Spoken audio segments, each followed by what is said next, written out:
जी दोषी को दंड मिले और निर्दोष की सुरक्षा मिले।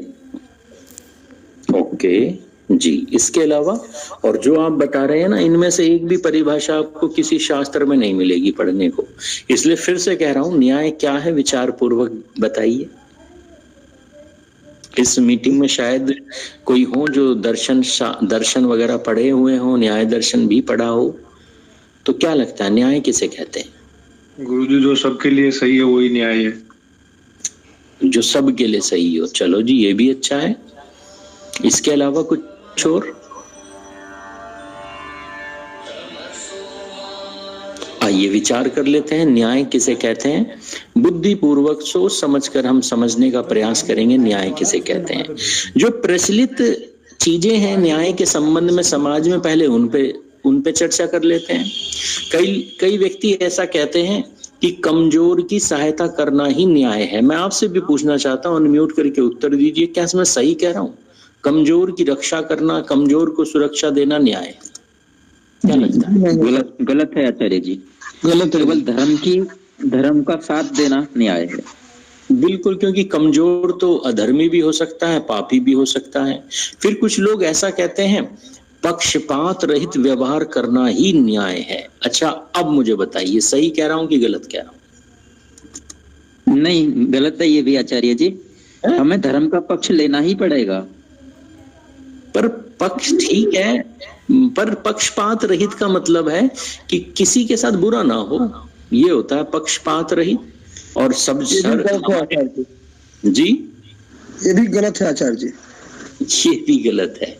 अच्छा एक उदाहरण से समझने का प्रयास करते हैं। माता पिता हैं, माता पिता के 4 बच्चे हैं और माता पिता ने अपनी संपत्ति का पक्षपात रहित बंटवारा कर दिया, चारों को बराबर बराबर बांट दी। तो क्या माता पिता ने सही किया कि गलत किया? गलत किया। गलत किया? गलत कैसे किया? ये तो होता आया है समाज में। अगर 4 पुत्र हैं, 8 पुत्र हैं, 2 पुत्र हैं, तो माता पिता हमेशा बराबर बांटते हैं। योग्यता के आधार पर देना पड़ेगा, योग्यता के आधार पर देना पड़ेगा। चलिए अभी मैं निर्णय पर नहीं पहुंच रहा हूं, अभी मैं सिर्फ आपके विचार जान रहा हूं।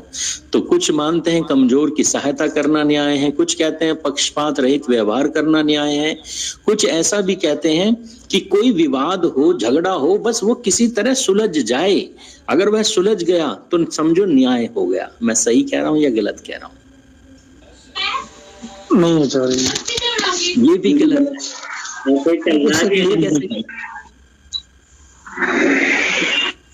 भाई झगड़ा क्यों रहे समाज में, किसी तरह सुलझ जाए, क्या दिक्कत है? किसी तरह सुलझ जाने से आचार्य जी न्याय तो नहीं मिलेगा ना। अच्छा कुछ लोग ऐसा भी बोलते हैं कि जब 2 पक्ष एक विचार पर सहमत हो जाते हैं, हम कोर्ट जाते हैं, झगड़े करते हैं, तो मजिस्ट्रेट भी कहता है भाई कोई बीच की बात मान लो, कोई कॉम्प्रोमाइज कर लो, वो ज्यादा अच्छा है, उसमें समय भी बचेगा, धन भी बचेगा। तो जब हम किसी बिंदु पर सहमत हो जाते हैं तो क्या इसे न्याय कहा जा सकता है? नहीं आचार्य जी, समझौता हुआ है तो जी। बाइबल में आपने कभी बाइबल पढ़ी हो तो बाइबल में एक चैप्टर है जिसका नाम है ड्यूट्रोनॉमी, अर्थात समाज शास्त्र। जैसा हमारे यहाँ मनुस्मृति है ना, उनके यहाँ बाइबल में एक छोटा सा चैप्टर है ड्यूट्रोनॉमी, समाज कैसा हो।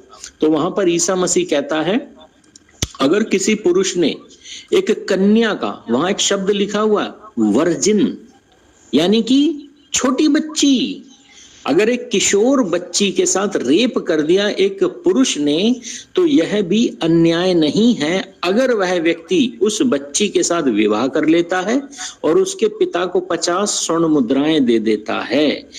मैं आपसे जानना चाहता हूं, अगर वह बच्ची इस बात से खुश है, हाँ भाई शादी करने को मिल रही है और 50 मुद्राएं भी मिलेंगी, दोनों खुश हैं, रेपिस्ट भी खुश है और विक्टिम भी खुश है, दोनों खुश हैं, लड़की का पिता भी खुश है, लड़की के घर वाले भी खुश हैं, तो मुझे बताओ ये न्याय है या अन्याय है? अन्याय। अन्याय। और किसी को कोई दिक्कत ही नहीं है, सब खुश हैं। से तो आचार्य जी मर्यादाएं तार तार हो जाएंगी, इसमें तो व्यापार शुरू हो जाएगा एक तरह का। आइए विचार कर लेते हैं। कुछ लोग ऐसा भी कहते हैं कि सत्य की स्थापना कर देना ही न्याय है। अब तो सही है, अब तो सहमति दो, हर चीज जी में गुरु जी। आप सहमति दे रहे हैं। सत्य की स्थापना चाहिए, सहमत है ना? सहमत है गुरु जी। इसकी स्थापना करना ही न्याय होता, मैं भी सिद्ध नहीं कर रहा हूं, बस एक विचार दे रहा हूं, तो कृष्ण क्यों कहते युधिष्ठिर से कि झूठ बोल दे, असत्य बोल, असत्य है, वो ऐसा क्यों बोलते? तो यानी कहीं ना कहीं हमें विचार करना पड़ेगा कि सत्य की स्थापना करना ही न्याय है या न्याय कुछ और कहलाया जाता है। आइए विचार करते हैं। अभी तक जो मैंने आपको बताई ये सब प्रचलित धारणाएं हैं। मैंने सिद्धांत के रूप में, सत्य बातों के रूप में नहीं प्रस्तुत कर रहा हूं, ये सब समाज में प्रचलित है। शास्त्र क्या कहते हैं? इनमें से जो भी मैंने बताया ना, एक भी परिभाषा शास्त्रों में नहीं। शास्त्रों की परिभाषा तो ऐसी है कि जिसे समझना ही बहुत बड़ी बात है।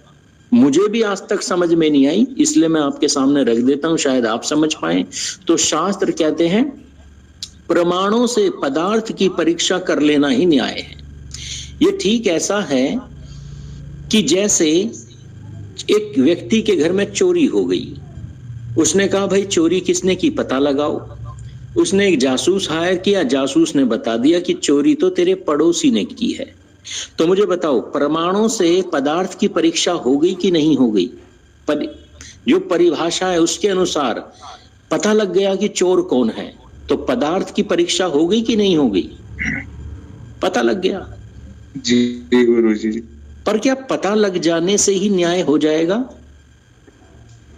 क्या लगता है? मुझे पता लग गया मेरा देश का शत्रु कौन है, मुझे पता लग गया मेरे देश का मित्र कौन है, मुझे ये पता लग गया कि मुझे किससे खतरा है और किससे नहीं है, तो क्या मात्र पता लग जाने से न्याय हो गया? नहीं गुरु जी। और ये शास्त्र की परिभाषा है और मैं ऋषि गौतम को उठा रहा हूं, क्योंकि ऋषियों ने जिस काल में, जिस समाज में जितनी बुद्धि उनकी विलक्षण थी, उसकी विलक्षणता से जो परिभाषा दी है, हो सकता है उसका कोई और गहरे मतलब हो, पर यह शास्त्रीय परिभाषा है। तो आइए विचार करते हैं फिर किसे कहते हैं। तो उससे पहले न्याय किसे कहते हैं, इससे पहले एक छोटा सा उदाहरण मैं आपके सामने दूंगा ताकि हम बुद्धि को खोल पाए, क्योंकि ज्यों का त्यों मैं जैसा जैसा मैं आपको बताता जाऊं वैसा वैसा रटना नहीं है, समझना है। आइए उदाहरण से समझिए।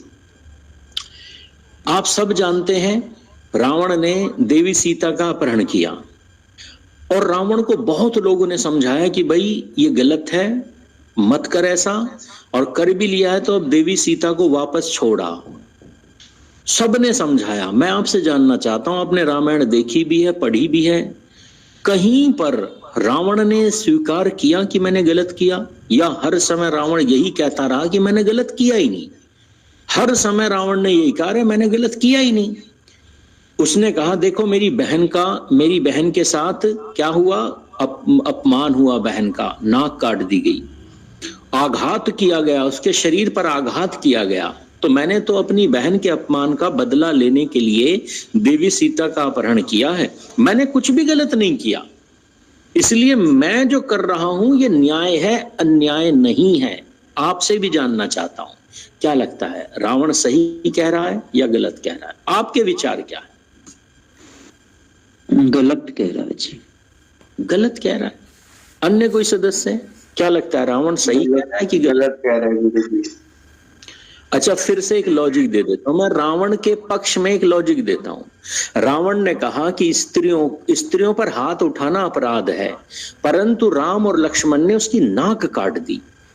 अगर हमारी घर की महिला, हमारी बेटी, हमारी बहन किसी पुरुष के पास जाकर उसे प्रेम प्रस्ताव प्रस्तुत करे, उसे प्रपोज करे, तो क्या करना चाहिए? सामने वाला उसकी नाक काट दे? नहीं, हम उसे कहेंगे भाई तुझे नहीं प्रपोजल एक्सेप्ट करना था तो तू इसको वापस भेज देता, इसके भाई को बुला लेता, इसके पिता को बुला लेता, उनसे शिकायत कर देता, पर तुझे नाक काटने का अधिकार किसने दिया?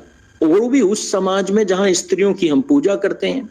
हाथ उठाया तूने, शस्त्र उठाया, ये नहीं करना चाहिए था। बंदी बना लेता, अधिक से अधिक ये कर लेते कि भाई तुम दोनों भाई इसको बंदी बना लेते, पर तुमने ऐसा नहीं किया, सीधे उसके शरीर पर आघात किया। इसका बदला लेने के लिए मैंने देवी सीता का अपहरण किया और मैंने हाथ तक नहीं लगाया देवी सीता को, अपने महल में नहीं रखा, अशोक वाटिका में रखा, क्योंकि मेरा उद्देश्य उनका अपमान करना नहीं था, केवल तुम्हें सबक सिखाने के लिए मुझे ऐसा करना पड़ा। अब मुझे बताओ, रावण ने न्याय किया या अन्याय किया? अन्याय आचार्य जी। तर्क के साथ ये कैसे? जी आचार्य जी ये है जो सूर्पणखा थी आचार्य जी, सूर्पणखा ने भी बलात्कार किया था लक्ष्मण जी का और रामचंद्र जी का। बलात्कार का तात्पर्य यहाँ सिर्फ इतना लेना पड़ेगा कि उसने जबरदस्ती किया, जबरदस्ती को ही बलात्कार कहते हैं हम जी। और बलात्कार करने का अधिकार स्त्री को भी नहीं है, जिस प्रकार पुरुष को नहीं है उस प्रकार स्त्री को भी नहीं है। तो इस प्रकार उन्होंने केवल, जबकि बलात्कार करने वाले को दंड देना था, उन्होंने उतना दंड नहीं दिया, चूंकि वो स्त्री थी, केवल नाक काट कर ही छोड़ दिया, जबकि दंड अधिक देना था। पुरुष की बजाय पुरुष होते तो बड़ा दंड मिलता। सहमत है? नाक काटना भी एक मुहावरा है। नहीं, वहां लिटरली नाक ही काटी गई थी। मेरे पास रामायण है, वहां पर इस तरह से नाक ही काटी गई थी। और जब शूर्पणखा ने अप्रोच किया लक्ष्मण जी को, तब वो उस रूप में नहीं गई जिस रूप जो उनका वास्तविक रूप है, वो छल से वहां छल का रूप धारण करके गई थी, एक अच्छी जो सुंदर स्त्री दिख सके ऐसे रूप में गई थी, जबकि उसका असली रूप तो राक्षस का था। तो जब जो संबंधी गई गलत बात पे या रावण ने, आप विचार तो कीजिए, रावण ने हाथ तक नहीं लगाया, अशोक वाटिका में रखा, उनके माँ सीता के साथ कभी जबरदस्ती नहीं की। तो रावण ने यहाँ पे क्या गलती की? उसे तो यही बताया गया था ना, चलो हो सकता है शूर्पणखा ने उन्हें गलत जानकारी दी हो कि मैंने तो कुछ किया ही नहीं, राम और लक्ष्मण ने जबरदस्ती मेरी नाक काट दी। तो रावण ने ये सुन के, भाई उस समय जो भाई को लगा उसने कर दिया। तो आपको क्या लगता है, रावण ने सही किया कि गलत किया? उसने मां से कोई अपमान नहीं किया। राम ने लक्ष्मण को दंड देने की बजाय वो सीता हरण करने के कारण सीता को दंड मिल गया, हो सकता है ये गलत हुआ। जी जी। रावण ने अपनी पत्नी से थोड़ी ना पूछा कि मैं किसी और स्त्री को हरने जा रहा हूँ, उसने तो बिना पूछे ये सब किया। पहले अपनी पत्नी को बताता था, उनसे परमिशन लेता था, वे ऐसा करें या नहीं करें। विवाह करने के लिए नहीं लाया था, वो तो राम और लक्ष्मण को दुख देने के लिए ले आया था। अगर महल में रखता तो अपनी पत्नी को बताता, महल में तो रखा ही नहीं, अपने से अलग रखता। आचार्य जी, लेकिन माता सीता ने थोड़ी कुछ किया था ये रावण के साथ में, तो राम जी ने और लक्ष्मण जी ने काटा था ना। ये विचार करेक्ट बात। बिल्कुल। तो यहाँ अभी मैं कुछ भी नहीं बता रहा हूँ अपनी तरफ से, बस मैं आपके विचार जानना चाहता हूँ कि रावण ने सही किया या गलत किया, न्याय किया कि अन्याय किया। क्योंकि समाज में आज वामपंथी हो, मुसलमान हो, ईसाई हो या फिर अपने ही सनातन धर्मी हो, आधे से अधिक सनातन धर्मी तो खुद श्री राम पर ही दोषारोपण कर देते हैं और हम एक सर्टिफिकेट दे देते हैं रावण को कि इसने कोई गलती नहीं की। तो हमें विचार करना चाहिए कि रावण ने जो अपने बिंदु रखे हैं वो तर्क है, कुतर्क है, क्या है, हमें समझना है। आगे जब विषय चलेगा उसके बाद हमें।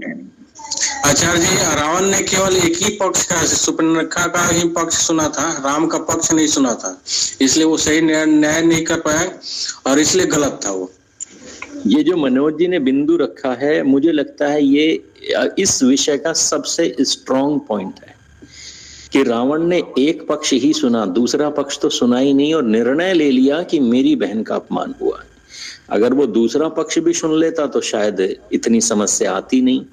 तो ये सब न्याय के बिंदु हैं, आगे हम बताएंगे, आगे चर्चा करेंगे कैसे न्याय किया जाता है। तो यहाँ पर आपके बिंदुओं को सुनकर ये आप सभी को समझ में आ रहा होगा कि रावण ने जो किया वो न्याय तो नहीं था, पर हम उसे पूरी तरह अन्याय सिद्ध कर पाए इसके लिए हमें न्याय के सारे बिंदुओं को अच्छी तरह समझना पड़ेगा। तो बिल्कुल आगे दूसरे बिंदु की तरफ ले चलता हूं, क्योंकि ये बिंदु मैं क्यों उठा रहा हूं, क्योंकि समाज में इन बिंदुओं पर खुद सनातन समाज बटा हुआ है, सनातन धर्मी बटे हुए हैं। तो आइए एक बिंदु और उठा लेता हूं, इस पर भी चर्चा कर लेते हैं। जिस समय छुप कर वध नहीं किया जाता था, ये अधर्म के विरुद्ध, ये धर्म के विरुद्ध था, मर्यादाओं के विरुद्ध था, उस समय श्री राम ने बाली का छुप कर वध किया। तो मैं जानना चाहता हूं, ये अन्याय था श्री राम के द्वारा किया गया या न्याय था? क्या लगता है? न्याय था क्या जी? सिद्ध करना पड़ेगा। कैसे न्याय था? अरे ताकत नहीं थी तो स्वीकार कर लेते, पर छुपकर वध क्यों किया? उस समय तो स्वीकार करना पड़ता था, अगर ताकत नहीं है, इतनी शक्ति नहीं है।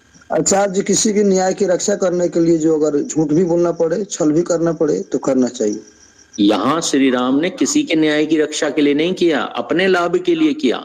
उन्हें सेना चाहिए थी, उन्हें विश्वसनीय लोग चाहिए थे, उन्हें अपनी पत्नी को छुड़ाने जाना था, इसलिए उन्होंने बिना सोचे समझे जल्दीबाजी में एकदम भाई बाली को मारने में देर नहीं करनी, जल्दी से मार दो।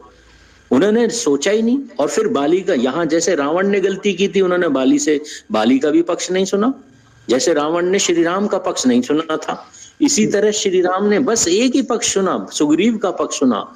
अगर उन्हें न्याय करना होता तो बाली से भी पूछने जाते कि बाली ऐसा ऐसा सुग्रीव बता रहा है, अब बताओ। श्री राम ने न्याय किया। आचार्य जी, बात तो सही है आपका। आचार्य जी, शायद सुग्रीव ने बाली की पत्नी को भी लेके गया था ना, कहीं मतलब हरण कर लिया था, वो भी तो पॉइंट है। बिल्कुल, परंतु ये सब सुग्रीव ने बताया ना, बाली से तो नहीं पूछना।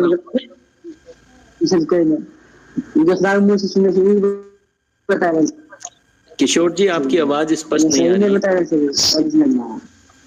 अन्य कोई सदस्य बताइए, श्री राम ने न्याय किया कि अन्याय किया?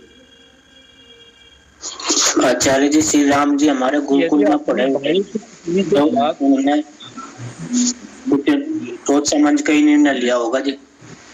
बिल्कुल सही कह रहे हैं राठी जी। पर राठी जी, आपको बता दूं, श्री राम से भी अधिक वेद गुरुकुल का पढ़ा हुआ था रावण। श्री राम के पिता ऋषि नहीं थे, रावण के पिता भी ऋषि, दादा भी ऋषि। तो योग्यता में, वेदों की योग्यता में, गुरुकुल की योग्यता में तो रावण श्री राम से कई गुना अधिक था। अगर ये लॉजिक है कि गुरुकुल में पढ़ा है, तो ये तो लॉजिक सही नहीं बैठ रहा, क्योंकि गुरुकुल में पढ़ने वाले भी पाप कर सकते हैं। ये कोई दुर्योधन भी गुरुकुल में पढ़ा था, उसने भी पाप किया। अन्य कोई सदस्य हैं? श्री राम ने अनिल शर्मा जी। आचार्य जी, यदि कोई अपनी भाई की पत्नी के साथ गलत काम करे तो ये गलत तो ही है। सुग्रीव ने बताया ना, ये तो सुग्रीव ने बताया। बाली से भी तो पूछ लेते, क्या पता सुग्रीव झूठ बोल रहा हो।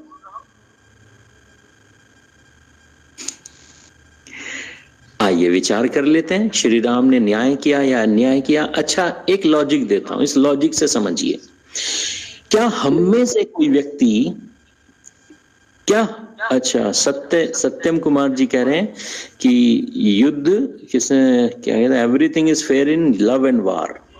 वैसे ये कहावत किसी शास्त्रों में तो उपलब्ध नहीं है। हाँ, मुसलमानों की कहावत है कि जंग और क्या कहते हैं, दूसरा शब्द क्या था, जंग में सब जायज है, इश्क और मुश्क में सब जायज है। तो मुश्क भी उर्दू का शब्द है और इश्क भी उर्दू का शब्द है, तो उनके लिए तो सब जायज है। उनके लिए तो हलाला भी जायज है, उनके लिए तो बेटी भी जायज है, बहू भी जायज है। तो उनकी मुहावरे यहाँ नहीं चलेंगे। तो जो हमारे शास्त्र कहते हैं, हमें उसके अनुसार चलना है। तो आइए विचार करते हैं और एक प्रश्न का उत्तर मुझे दीजिए। अगर हमारे पिता का वध कोई व्यक्ति कर दे, हमारे पिता का वध कोई व्यक्ति कर दे, तो क्या हम उसी व्यक्ति का साथ देंगे या उस व्यक्ति से शत्रुता निभाएंगे? शत्रुता निभाएंगे आचार्य, शत्रुता निभाएंगे। परंतु यहां पर अंगद ने श्री राम का साथ दिया और मरते समय खुद बाली ने कहा कि ये मर्यादा पुरुषोत्तम श्री राम हैं, इनका साथ कभी मत छोड़ना। तो अगर श्री राम ने यहाँ न्याय किया होता तो अंगद श्री राम का साथ नहीं देता। इसका मतलब कहीं ना कहीं हमारी भूल है, जो हमने श्री राम को सही से समझ नहीं पाया। तो आइए आगे बढ़ते हैं, चिंतन करते हैं, प्रमाणों से परीक्षा लेते हैं, पता चलेगा धीरे धीरे जिसे हम गलत समझते आ रहे हैं वह सही है, जो सही है वह गलत निकला। तो आइए विचार कर लेते हैं। तर्क यहां पर मैंने आपको दे दिया, तो आइए आगे बढ़ें। अब न्याय क्या है इसे समझ लेते हैं। प्रचलित धारणाएं जो चल रही हैं वो चल रही हैं। अब व्यवहारिक रूप से न्याय क्या होता है इसे समझ लेते हैं। और मैं आपसे पूछता हूं, हमारे समाज में जब कोई व्यक्ति बुरा काम करता है, लूट करता है, हत्या करता है, अपराध करता है, डकैती डालता है, तो हम उसे मेडल देते हैं या फांसी की सजा देते हैं? क्या लगता है? सजा देते हैं। सजा देते हैं। और कोई व्यक्ति अगर राष्ट्र के लिए, समाज के लिए, धर्म के लिए, लोगों के लिए अपना बलिदान दे देता है या समाज के लिए कुछ अच्छा करता है तो हम उसे दंड देते हैं या पुरस्कार देते हैं, सम्मान देते हैं उसे तो शहीद का दर्जा देते हैं। सम्मान देते हैं, शहीद का दर्जा देते हैं। नहीं, शहीद शब्द मत बोलो, बलिदान कह सकते हो। बलिदान। हाँ, तो हम उसे बलिदानी कहते हैं, हुतात्मा कहते हैं, महात्मा कहते हैं, उसका सम्मान करते हैं, उसके परिवार का भी सम्मान करते हैं। विचार करो, उसके परिवार का भरण पोषण भी करते हैं। तो इससे ये पता चलता है कि समाज का एक नियम है। क्या नियम है? कि बुरा करोगे तो दंड मिलेगा और अच्छा करोगे तो पुरस्कार मिलेगा, प्रशंसा मिलेगी। ये समाज का नियम है। अब मैं आपसे पूछता हूं, क्या संसार का कोई समाज इस नियम के विरुद्ध जी सकता है? क्या जी सकता है संसार का कोई समाज? नहीं जी सकता। चाहे मुसलमान भी क्यों ना हो, चाहे ईसाई भी क्यों ना हो, चाहे वामपंथी भी क्यों ना हो, हमेशा हर समाज का ये नियम है कि अगर आप कुछ भी अपने समाज के लिए अच्छा करोगे तो आपको पुरस्कार मिलेगा और कुछ भी समाज के लिए बुरा करोगे तो आपको दंड मिलेगा। मैं आपसे जानना चाहता हूं, पूरा संसार इसी कॉन्सेप्ट पर चल रहा है कि नहीं चल रहा? हाँ जी, चल रहा है। तो बस इसे ही कहते हैं न्याय। न्याय में हम यही तो करते हैं। कोई व्यक्ति बुरा कार्य कर रहा है तो हम चाहते हैं इसे दंड मिले, और कोई अच्छा कार्य कर रहा है तो हम चाहते हैं इसकी प्रशंसा हो। और ठीक ऐसा ही कार्य होता है कर्म फल के सिद्धांत में। ठीक ऐसा ही होता है। कर्म फल का सिद्धांत क्या कहता है? कर्म फल का सिद्धांत भी यही कहता है कि जिस व्यक्ति ने जैसा कर्म किया है उसे वैसा ही फल मिलना चाहिए। बुरा कर्म करोगे तो बुरा फल मिलेगा, अच्छा कर्म करोगे तो अच्छा फल मिलेगा। तो याद रखो, न्याय के व्यवहारिक रूप में जो ऋषियों ने परिभाषा दी उसे अगर व्यवहारिक रूप में समझना हो तो बस यूं समझ लो कि जो व्यक्ति जैसा कर्म कर रहा है उसे वैसा ही परिणाम मिलना चाहिए। नहीं मिलता अगर, तो हम न्यायाधीश बिठाते हैं, अदालतें सजाते हैं, क्षत्रियों को बुलाते हैं और वैसा ही बलपूर्वक करने का प्रयास करते हैं, क्योंकि हम चाहते हैं कि समाज में हर व्यक्ति के साथ वैसा ही परिणाम हो जैसा उसने कर्म किया है। ये होता है न्याय। मैं समझना चाहता हूं आपसे, इस परिभाषा को आप समझ पाए कि नहीं, या कोई भ्रम है इसमें?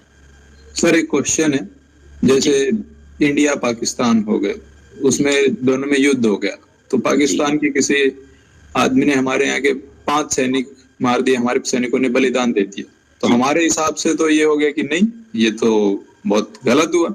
लेकिन पाकिस्तान के हिसाब से देखेंगे तो बोलेंगे कि हाँ ये तो बहुत अच्छा किया हमारे इसमें हीरो, मैं इनके समाज से तो बड़ा अच्छा है। बिल्कुल, मैं यही कह रहा हूं। अब दूसरा प्रश्न ये है, क्या न्याय व्यक्तिगत रूप से होता है? क्या न्याय स्थान के हिसाब से होता है? क्या न्याय जातिगत होता है? या फिर न्याय सिर्फ न्याय होता है? कर्म फल का सिद्धांत क्या व्यक्तिगत रूप से होता है या कर्म फल का सिद्धांत सार्वभौमिक होता है? संसार के प्रत्येक व्यक्ति पर एक ही तरह से कर्म फल का सिद्धांत लगता है, या फिर अलग अलग देश में जन्म लेने से, अलग अलग जातियों में जन्म लेने से कर्म फल का सिद्धांत बदल भी जाता है? क्या एक ही आचार्य जी? यूनिवर्सल होता है आचार्य जी। बदलता नहीं और बदलना भी नहीं चाहिए। अगर बदल रहा है तो इसका मतलब हमारी भूल है, परंतु कर्म फल का सिद्धांत सार्वभौमिक है, यूनिवर्सल है, वह हर एक व्यक्ति पर लागू होता है। और जब कर्म फल का सिद्धांत सार्वभौमिक है तो न्याय भी सार्वभौमिक है। इसका सीधा सा अर्थ है, पाकिस्तान के में बैठे लोगों को ऐसा लग रहा है कि गाय काटना न्याय है, सनातन धर्मियों को ऐसा लग रहा है कि उनकी जो प्रथाएं हैं उनका पालन करना न्याय है, पर हमें सार्वभौमिक न्याय की प्राप्ति करनी है, जिसमें हमारी व्यक्तिगत मान्यताएं ना हो, जिसमें सार्वभौमिक सिद्धांत लागू होते हों। और जब इस स्तर पर बैठकर हम देखेंगे तभी हम जान पाएंगे कि क्या न्याय है और क्या अन्याय है। सहमत है? आगे बढ़ें। चलिए, न्याय हमने समझ लिया किसे कहते हैं। अब मुझे आपसे समझना है, न्याय कर कौन सकता है? न्याय करने की योग्यता किसके भीतर है? क्या रास्ते में चलने वाला हर कोई व्यक्ति न्याय कर लेता है? कौन करेगा न्याय? कौन कर सकता है? जिसके अंदर सामर्थ्य होगा। आपके पास, वही तो मैं ढूंढ रहा हूँ, सामर्थ्य है। आचार्य जी, न्याय राजा कर सकता है, क्षत्रिय कर सकता है, वेदानुकूल जो आचार्य ऋषि हैं वो कर सकते हैं। अच्छा, इस समय वेदानुकूल बहुत सारे आचार्य हैं देश में, अपनी एक राजनीतिक पार्टी तो बना नहीं पाए, सनातन धर्म को बचाने के लिए आज तक तो कुछ कर नहीं पाए। क्या वेदानुकूल तो रावण भी था, वेद पढ़े थे उसने, द्रोणाचार्य भी थे, भीष्म पितामह भी थे, इनका जीवन वेदानुकूल ही। रावण वेद पढ़े थे लेकिन वेद को फॉलो नहीं करे। जी बिल्कुल, वेद को पढ़ना और वेद को पालन करना दोनों अलग अलग बात है। आप बुद्धि चला रहे हैं, बड़ी अच्छी बात है, पर प्रश्न फिर वही का वही कि अगर किसी ने वेद पढ़ भी लिए, समझ भी लिया, तो उसके भी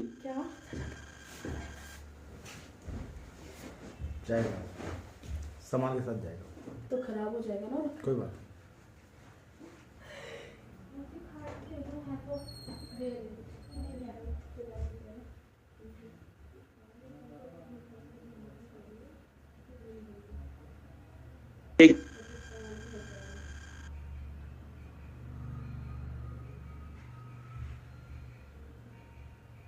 पास जाते हैं, आपने वो कहानी सुनी होगी बंदर और बिल्ली वाली। बिल्लियों का झगड़ा हुआ, बंदर के पास गई। अब आपको पता ही है, सुलझा पाया बंदर झगड़ा या और बढ़ा दिया उसने? न्याय किया बंदर ने या अन्याय किया?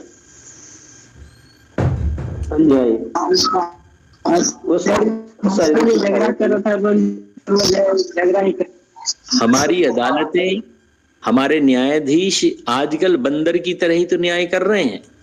इसीलिए तो 20-20 साल तक चलते हैं सारे मुकदमे, और आधे तो मुकदमे ऐसे हैं जिसका कोई समाधान भी नहीं होता।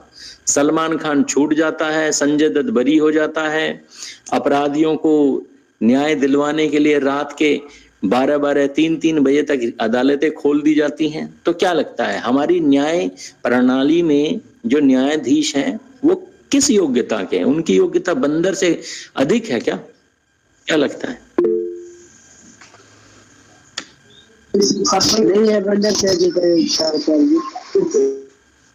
आइए विचार करते हैं कि न्याय करने के लिए क्या योग्यता होनी चाहिए। अभी अभी एक सदस्य कह रहे थे कि न्याय करने के लिए बुद्धि होनी चाहिए। बिल्कुल सही, यानी विषय की नॉलेज।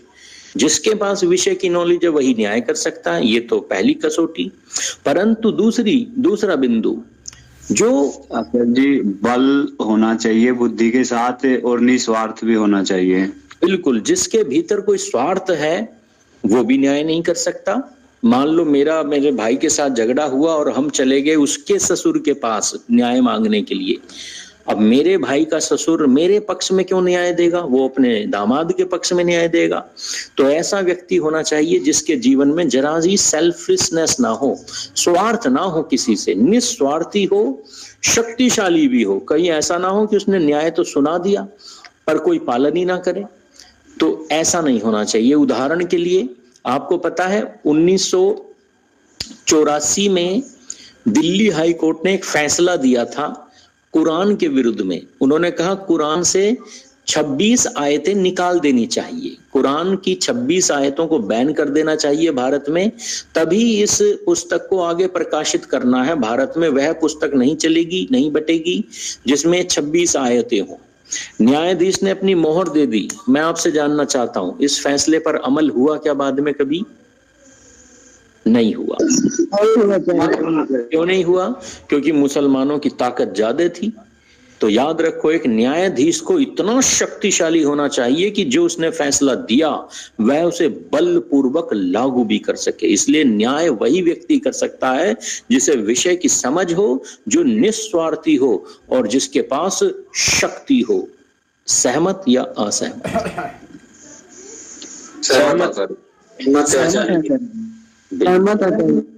तो आइए, मैंने जाने का प्रयास किया न्याय किसे कहते हैं, न्याय कर कौन सकता है।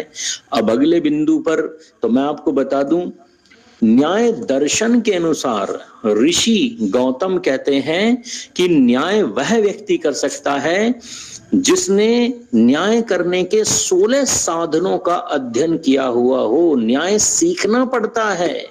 एक मनुष्य जब पैदा होता है उसके पास नैमित्तिक बुद्धि होती है, उसके पास जो स्वाभाविक ज्ञान है, जो मां के गर्भ से लेकर पैदा हुआ है, उस ज्ञान के साथ वो जीवित ही नहीं रह सकता। एक कुत्ता, एक बिल्ली, एक गधा, एक गाय जब मां के गर्भ से पैदा होती हैं तो उनके जीवन में जो ज्ञान होता है वह स्वाभाविक ज्ञान है। ये पशु, ये पक्षी मां के गर्भ से सीखकर पैदा होते हैं कि इन्हें क्या खाना है, क्या नहीं खाना, पानी में तैरना है या हवा में उड़ना है।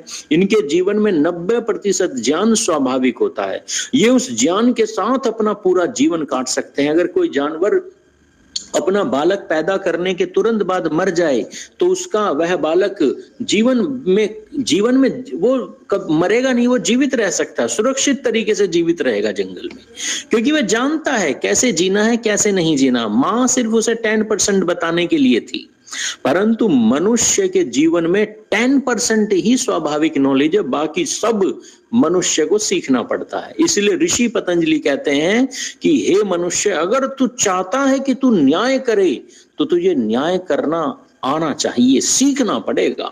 और इसीलिए ऋषि गौतम ने न्याय दर्शन की रचना की ताकि संसार को सिखा सके न्याय करना। और ऋषि गौतम ने 16 साधन दिए जो आपकी स्क्रीन पे हुए हैं। ये वो 16 साधन हैं जिनका पालन करके, जिन्हें सीख कर हम न्याय करना सीख सकते हैं। इनमें है प्रमाण, पता होना चाहिए प्रमाण कैसे जुटाए जाते हैं। 8 तरह के प्रमाण होते हैं। 12 तरह की प्रमेय होती है। प्रमेय कहते हैं उन चीजों को जो हमें पहले से पता होना चाहिए, जो हमारे जानने के योग्य हैं। ऐसी कौन सी चीजें हैं जो प्रत्येक न्यायाधीश के जीवन में पता होनी चाहिए। संशय, प्रयोजन, दृष्टांत, सिद्धांत, अवयव, तर्क, निर्णय, वाद, जल्प, वितंडा, हेत्वाभाष, छल, जाति। 24 तरह की जातियां हैं। जातियों का अर्थ होता है कैसे खंडन करना है, किसका? अधर्म का खंडन करना है। कैसे अपने पक्ष को खंडित होने से बचाना है। तो खंडन कैसे करते हैं, कोई हमारे पक्ष का कैसे खंडन कर रहा है उसे समझना, इसे कहते हैं जाति। जाति का अर्थ यहां पर खंडन समझ लीजिए। और निग्रह स्थान, अर्थात वो चीजें नहीं करनी हमें जिससे हमारा पक्ष कमजोर हो जाए। अच्छा मुझे बताइए, सनातन धर्मियों ने पिछले 1000 साल से अपने पक्ष को मजबूती से प्रस्तुत किया है संसार के आगे, या वह निग्रह स्थान में खड़ा रहा, अर्थात अपने पक्ष को मजबूती से प्रस्तुत ही नहीं कर पाया। इसलिए संसार में सनातन धर्मी 1000 वर्षों तक गुलाम होते रहे। तो हमें अपने पक्ष को, अगर हमें लगता है हमारा पक्ष अच्छा है, मजबूत है, तो हमें उसे प्रस्तुत करना भी आना चाहिए। तो हमें पता होना चाहिए कि कैसे वो काम ना करें जिससे हमारा पक्ष कमजोर हो जाएगा। और वह हर चीज पता होनी चाहिए कि सामने वाला अगर खंडन कर रहा है तो उस खंडन को कैसे रोका जाए, कैसे काट दिया जाए, ये सब हमें पता होना चाहिए। तो जो सनातन धर्मी इन 16 बिंदुओं को, इन 16 साधनों को जीवन में धारण करेगा, न्याय सिर्फ वही कर सकता है। तो क्या हम सब इन 16 बिंदुओं को जानने के लिए तैयार हैं? आगे बढ़ा जाए।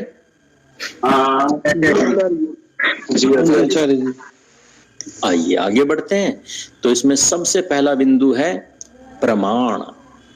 अब ये प्रमाण का अर्थ क्या है? प्रमाण का अर्थ है कि सत्य तक जाने के लिए, जो सत्य चीज है उस तक जाने के लिए जिन तरीकों का हम इस्तेमाल कर रहे हैं उन तरीकों को प्रमाण कहते हैं।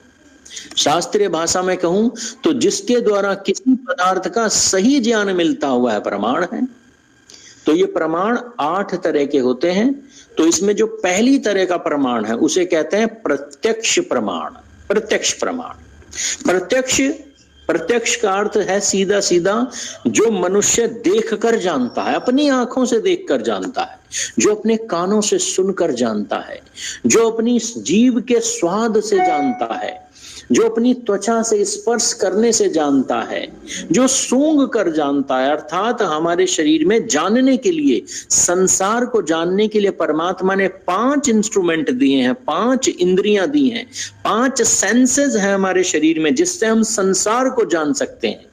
अगर हम इन सेंसेस का डायरेक्ट उपयोग कर रहे हैं तो हम प्रत्यक्ष प्रमाणों को इकट्ठा कर रहे हैं। तो कुछ भी हम अपने 5 सेंसेस से जानते हैं संसार के बारे में तो उसे कहा जाएगा प्रत्यक्ष प्रमाण। समझ में आया विषय, बिंदु समझ में आया? हाँ जी आचार्य जी। तो एक प्रश्न का उत्तर दीजिए अगर विषय समझ में आया। आचार्य जी एक बार और बोल दीजिए थोड़ा सा। जो भी वस्तुएं, जो भी चीजें हम अपनी कान से, अपनी आंखों से, अपनी त्वचा से, अपनी जिह्वा से, अपनी नासिका से जो भी ज्ञान हम प्राप्त करते हैं उसे कहते हैं प्रत्यक्ष प्रमाण। जैसे मोहल्ले में झगड़ा हुआ, पुलिस आई, पुलिस ने कहा भाई झगड़ा हुआ यहां जरा बताओ। तो हम, एक व्यक्ति ने कहा जी मैंने देखा है झगड़ा होते हुए, मैं यहीं खड़ा था। पुलिस ने कहा अच्छा बताओ जरा क्या क्या हुआ। उसने जो जो वहां होते हुए देखा था अपनी आंखों से वो बता दिया। तो इसे क्या कहा जाएगा? प्रत्यक्ष प्रमाण। एग्री और डिसएग्री? एग्री आचार्य। अब एक दूसरी घटना सुनिए। एक झगड़ा हुआ, एक लूट हुई सड़क पर। पुलिस ने आकर लोगों से पूछा कि भाई किसने झगड़ा होते हुए देखा? तो किसी ने कहा भाई रात का समय था, कोई था ही नहीं बाहर। तो पुलिस ने कहा वो सीसीटीवी लगा हुआ है। तो पुलिस ने सीसीटीवी उतरवाया, सीसीटीवी की रिकॉर्डिंग मंगवाई और रिकॉर्डिंग में देखा तो पता चल गया एक व्यक्ति ने झगड़ा किया, एक व्यक्ति रेस्पॉन्सिबल है। तो मैं जानना चाहता हूं ये जो सीसीटीवी की रिकॉर्डिंग है क्या इसे प्रत्यक्ष प्रमाण माना जा सकता है? हाँ जी। ज्यों का त्यों जो सीसीटीवी है वही हमें देख ली।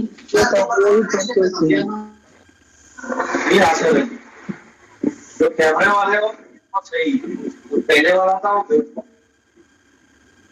जो किसी ने बताया वो गलत। दोबारा बोलिए एक बार।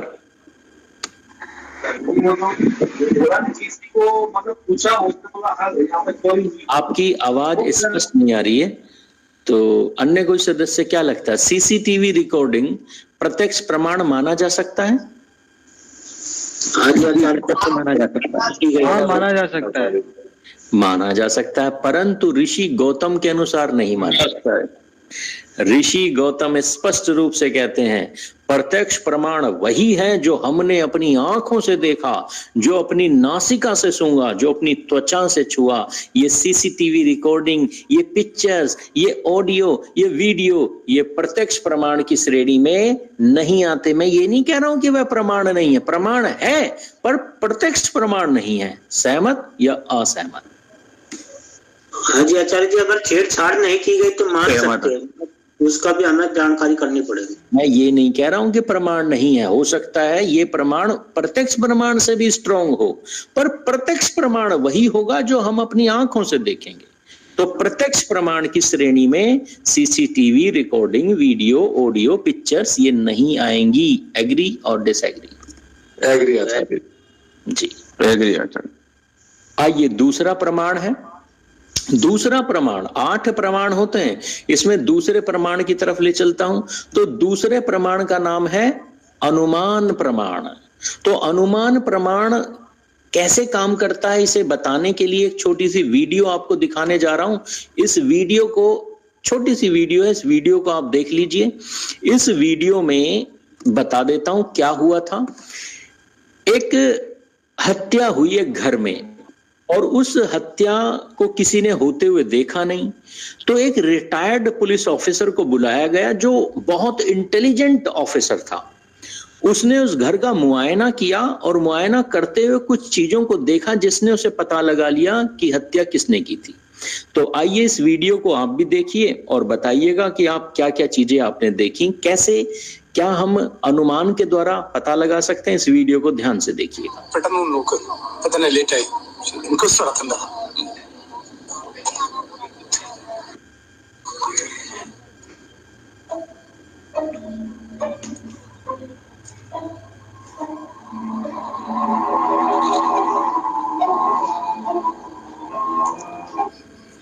ये घर का मुआयना कर रहा है, बल्ब हुआ है, जूते का निशान है दीवार पर।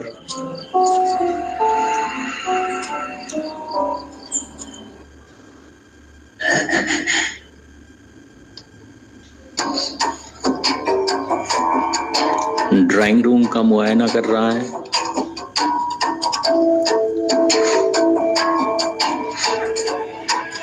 नमकीन चाय रखी हुई है।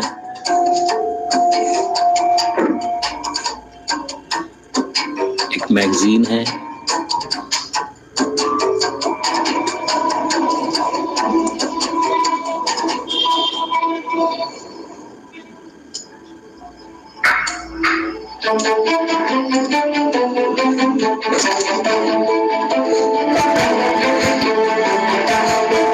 चाय का बर्तन जला हुआ है पूरी तरह से।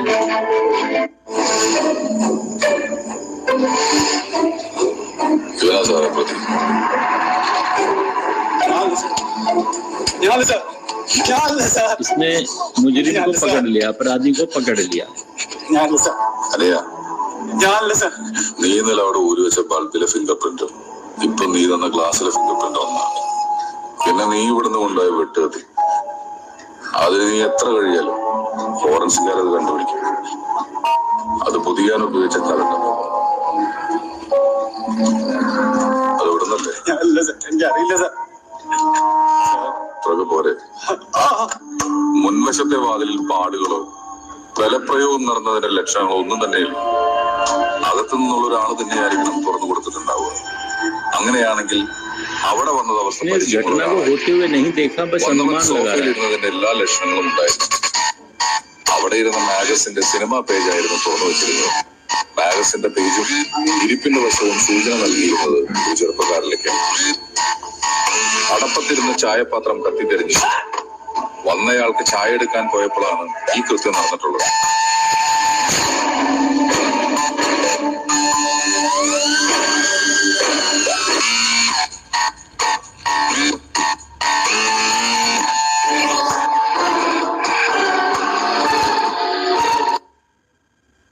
तो यहां पर आप इसे देखकर क्या समझ पा रहे हैं? अनुमान प्रमाण किसे कह देंगे? इसने खून होते हुए नहीं देखा है, पर इसने समझ लिया कि कैसे कैसे खून हुआ होगा, किस तरह से हुआ होगा, किसने किया होगा। तो परिभाषा क्या बन सकती है, क्या लगता है आपको? और जो इसने किया, क्या ऐसा समाज में होता है कि नहीं होता? क्या हम इसी आधार पर अपराधियों को पकड़ लेते हैं कि नहीं लेते हैं? क्या लगता है? ऑब्जर्वेशन करना। जी बिल्कुल, ऑब्जर्व तो हम कर रहे हैं, ऑब्जर्वेशन करनी जरूरी है, पर परिभाषा क्या बन सकती है? आचार्य जी, वो पुलिस वाला है, उसने अपना पिछला एक्सपीरियंस का यूज किया और अब जो घटना हुई उसके ऊपर अप्लाई किया। ठीक है, तो इसका सीधा सा अर्थ है कि इसने जो उपलब्ध है नॉलेज, जो ज्ञात है, जो सामने दिख रहा है, जो उपलब्ध नॉलेज है, उसके आधार पर उसने वह भी जान लिया जो उपलब्ध नहीं है, जो किसी को नहीं पता। उस तो यानी परिभाषा क्या है? अनुमान प्रमाण की परिभाषा जो ज्ञात है, जो नोन है, उसके आधार पर अननोन को रिकॉग्नाइज कर लेना। यानी ज्ञात के आधार पर अज्ञात घटना, अज्ञात वस्तु का भी पता लगा लेना, इसे कहते हैं अनुमान प्रमाण। सहमत है परिभाषा से? जी सहमत है सर। इसने देखा नहीं कत्ल होते हुए, पर इसने अनुमान लगा लिया जो कत्ल करने आया होगा उसने चाय पी होगी जरूर, क्योंकि उसके लिए चाय बन रही थी, उसके लिए नमकीन रखा हुआ था, और वह नमकीन की प्लेट ऐसी जगह पर रखी हुई थी जो सोफे के किनारे हो, यानी कि वो कोई छोटा मोटा व्यक्ति नहीं था, खास व्यक्ति था जो सोफे पर बैठा हुआ था। उसने बहुत सारी चीजें पता लगा ली जो उसे पता नहीं थी। किसके आधार पर? ज्ञात के आधार पर अज्ञात चीजों का पता लगा लिया, और उस आधार पर उसने अपराधी को पकड़ लिया। तो इसे कहते हैं अनुमान प्रमाण। एग्री और डिसएग्री? एग्री आचार्य जी। आइए अगली चलते हैं। अब अनुमान प्रमाण भी 3 तरह के होते हैं, अनुमान भी 3 तरह के हैं। इन तीनों को समझ लेते हैं। मैंने मोटा मोटा परिभाषा आपको बता दी। अज्ञात, ज्ञात के आधार पर अज्ञात को रिकॉग्नाइज कर लेना, एज्यूम कर लेना, इसे कहते हैं अनुमान प्रमाण। अब अनुमान भी 3 तरह के होते हैं, इसे समझ लेते हैं। पहला पूर्ववत अनुमान, ठीक है, पूर्ववत अनुमान अर्थात इसे समझ लीजिए, जहां फल को देखकर कर्म का अनुमान किया जाए। अगर आपने कोई घटना देखी तो उस घटना के जो रिजल्ट्स हैं, जो घटना घटी है उससे क्या क्या हो रहा है, तो हम ये आइडिया लगा लेते हैं कि ये जो फल है, यानी कि ये फल कब हुआ, इसका जो कर्म है वो कैसा रहा होगा। कार्य को देखकर कारण का अनुमान। अच्छा, ये तो आपको पता ही होगा, हमेशा एक्शन बाद में, एक्शन पहले होता है, रिएक्शन बाद में होता है। किसी भी घटना को करने से पहले कर्म पहले होता है, उसका परिणाम बाद में होता है। फल हमेशा बाद में होता है, रिएक्शन हमेशा बाद में होता है, कर्म पहले और उसका परिणाम बाद में। ये हम सब जानते हैं, ये कर्म फल सिद्धांत का शाश्वत सिद्धांत है। तो इसका मतलब ये है कि बाद की घटना जी म्यूट अनम्यूट तभी कीजिए जब आप मुझसे चर्चा करें। पारिवारिक चर्चाओं के लिए ध्यान रखें, अनम्यूट ना करें। तो बाद की घटना देखकर, यानी बाद की घटना क्या होती है? फल, यानी कि कारण। तो बाद की घटना को देखकर हम पहले की घटना का अनुमान लगा लें, इसे कहते हैं पूर्ववत अनुमान। यानी पूर्व, यानी जो पहले घटा हुआ, इस घटना से पहले जो घटा हुआ हो उसका अनुमान लगा लिया, तो इसे कहते हैं पूर्ववत अनुमान। एक छोटा सा उदाहरण देता हूं, समझ जाओगे। अगर हम कहीं पर धुआं देख लें निकलते हुए, तो मुझे बताओ, धुआं हमेशा आग से ही निकलता है। नॉर्मली आग होती है वहीं धुआं निकलता है। आग पहले लगती है बाद में धुआं निकलता है। ऐसा नहीं होता कि पहले धुआं निकल जाए फिर आग लगे।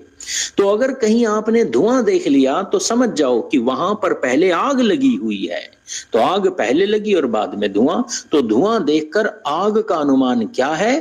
पूर्ववत अनुमान। इसी तरह से आप बीमारियों को देखकर डॉक्टर क्या अनुमान लगाता है? जैसे एक उदाहरण है, एक मरीज आता है एक डॉक्टर के पास और वो कहता है, डॉक्टर साहब देखना जरा मेरे पेट में क्या हो रहा है।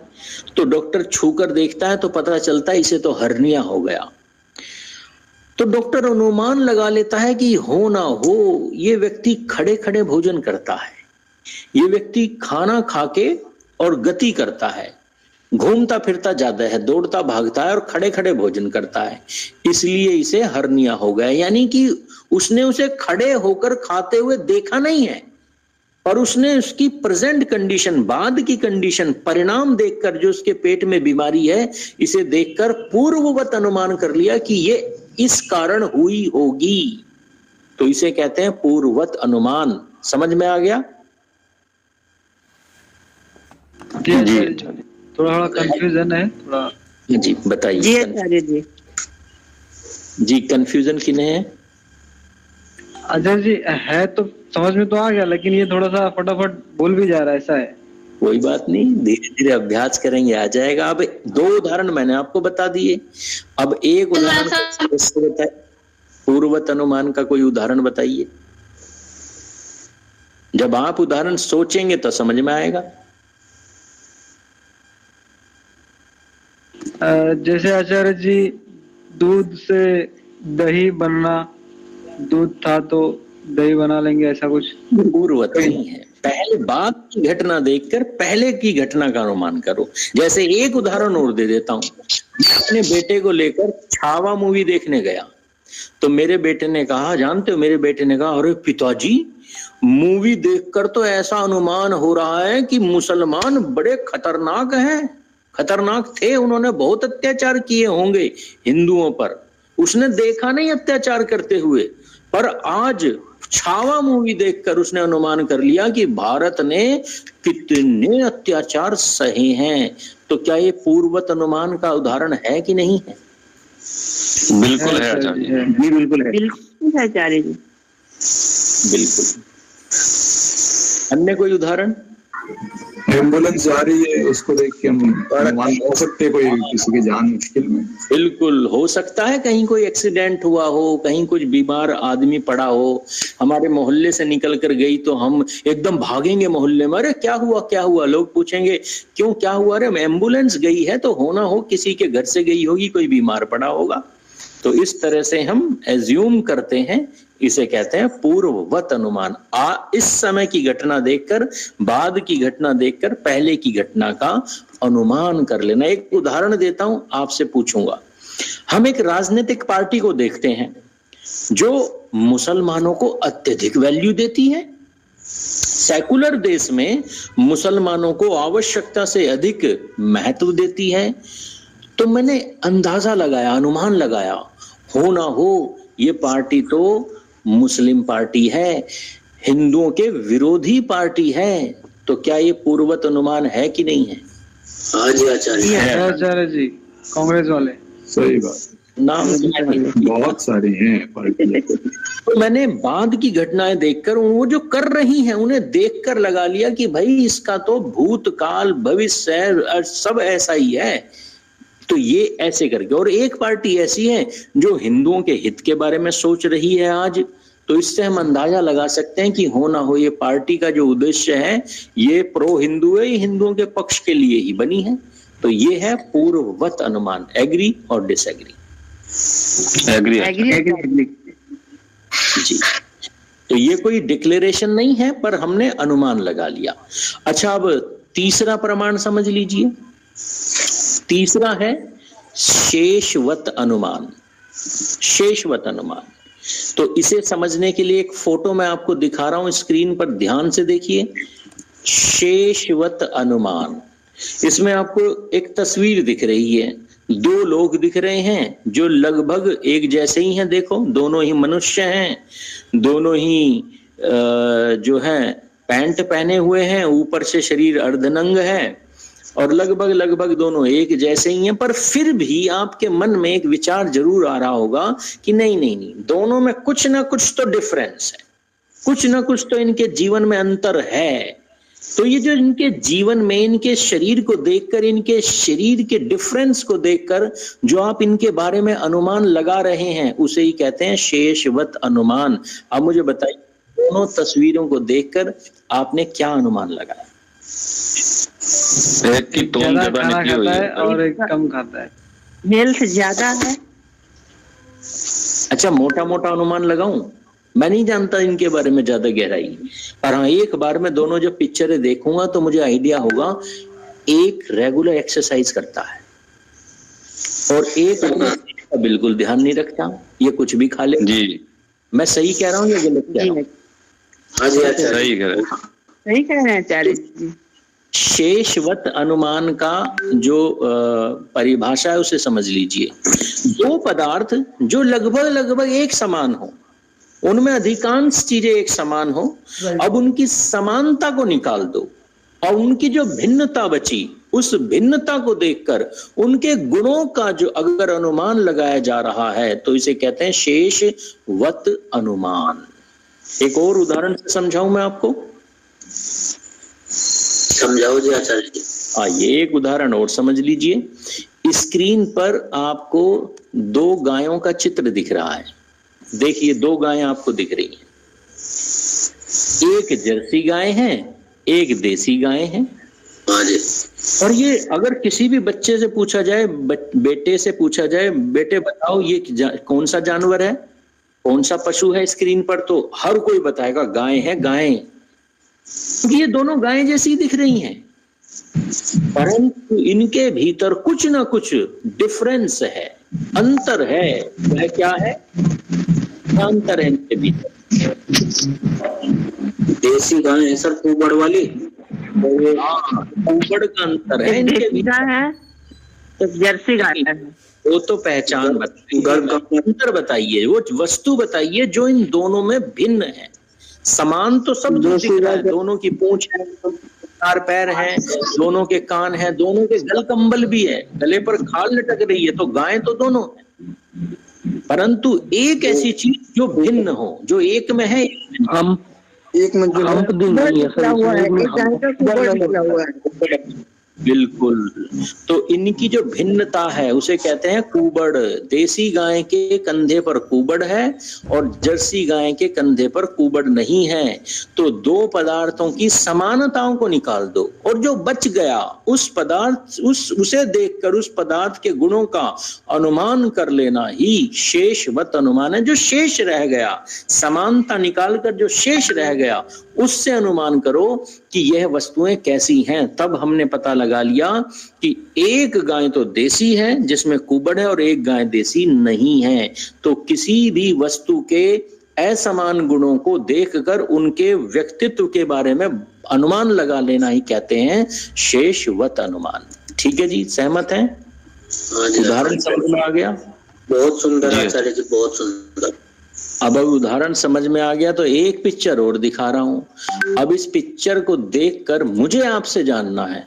ये देखो, एक पिक्चर देखो आप सामने दिखनी शुरू हो गई है। अब इसमें मुझे जानना है आपसे, इस पिक्चर में आतंकवादी कौन है? आगे से चौथा नंबर। अच्छा, मैंने तो कुछ भी नहीं कहा, आप ही अपनी तरफ से बता रहे हो। यानी कहीं ना कहीं ये पिक्चर सारी एक समान है, सारे भारतीय हैं, भारत के नागरिक हैं, पर फिर भी कहीं ना कहीं हमारे मन में है कि ये जो अलग सा एक व्यक्ति है ना, ये जरूर कुछ ना कुछ गड़बड़ है, ये अलग है, ये हम में से नहीं है, ये अलग है, ये इस देश को गालियां देता है, ये शेष है। समान बाकी सब देश से प्यार करते हैं, बस एक है जो जिस थाली में खाता है उसी में छेद करता है। इसलिए हम इसे किसकी कैटेगरी में रखते हैं? दूसरे लोगों की कैटेगरी में रखते हैं। तो ये समानता से भिन्न है। समझ में आया विषय?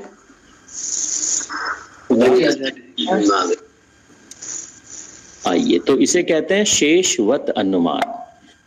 आइए आगे बढ़ते हैं शेषवत से आगे। तीसरा है समन्यतो दृष्टम। इसका नाम है समन्यतो दृष्टम। तो ये क्या कहता है? ये कहता है समान गुणों को देखकर अन्य गुणों का अनुमान कर लेना। समान गुणों को देखकर अन्य गुणों का अनुमान कर लेना। अब इसे एक उदाहरण से समझाऊंगा। जैसे म्यूट रखिए राठी जी, जब आप जो मन में प्रश्न हो या कहना चाहें तभी अनम्यूट कीजिएगा। तो तीसरा है समन्यतो दृष्टम। इसे समान दो वस्तुएं हैं, हम एक को जानते हैं, एक को नहीं जानते। याद रखना, एक को जानते हैं, एक को नहीं जानते। तो एक वस्तु के गुण देखो, उसे दूसरे गुणों से मिलाओ। अब एक को जानते हैं, एक को नहीं जानते, तो जो गुण इसमें है हम अनुमान कर सकते हैं इसमें भी वही गुण होंगे। पक्का नहीं, पर हो सकते हैं, अनुमान लगा लिया।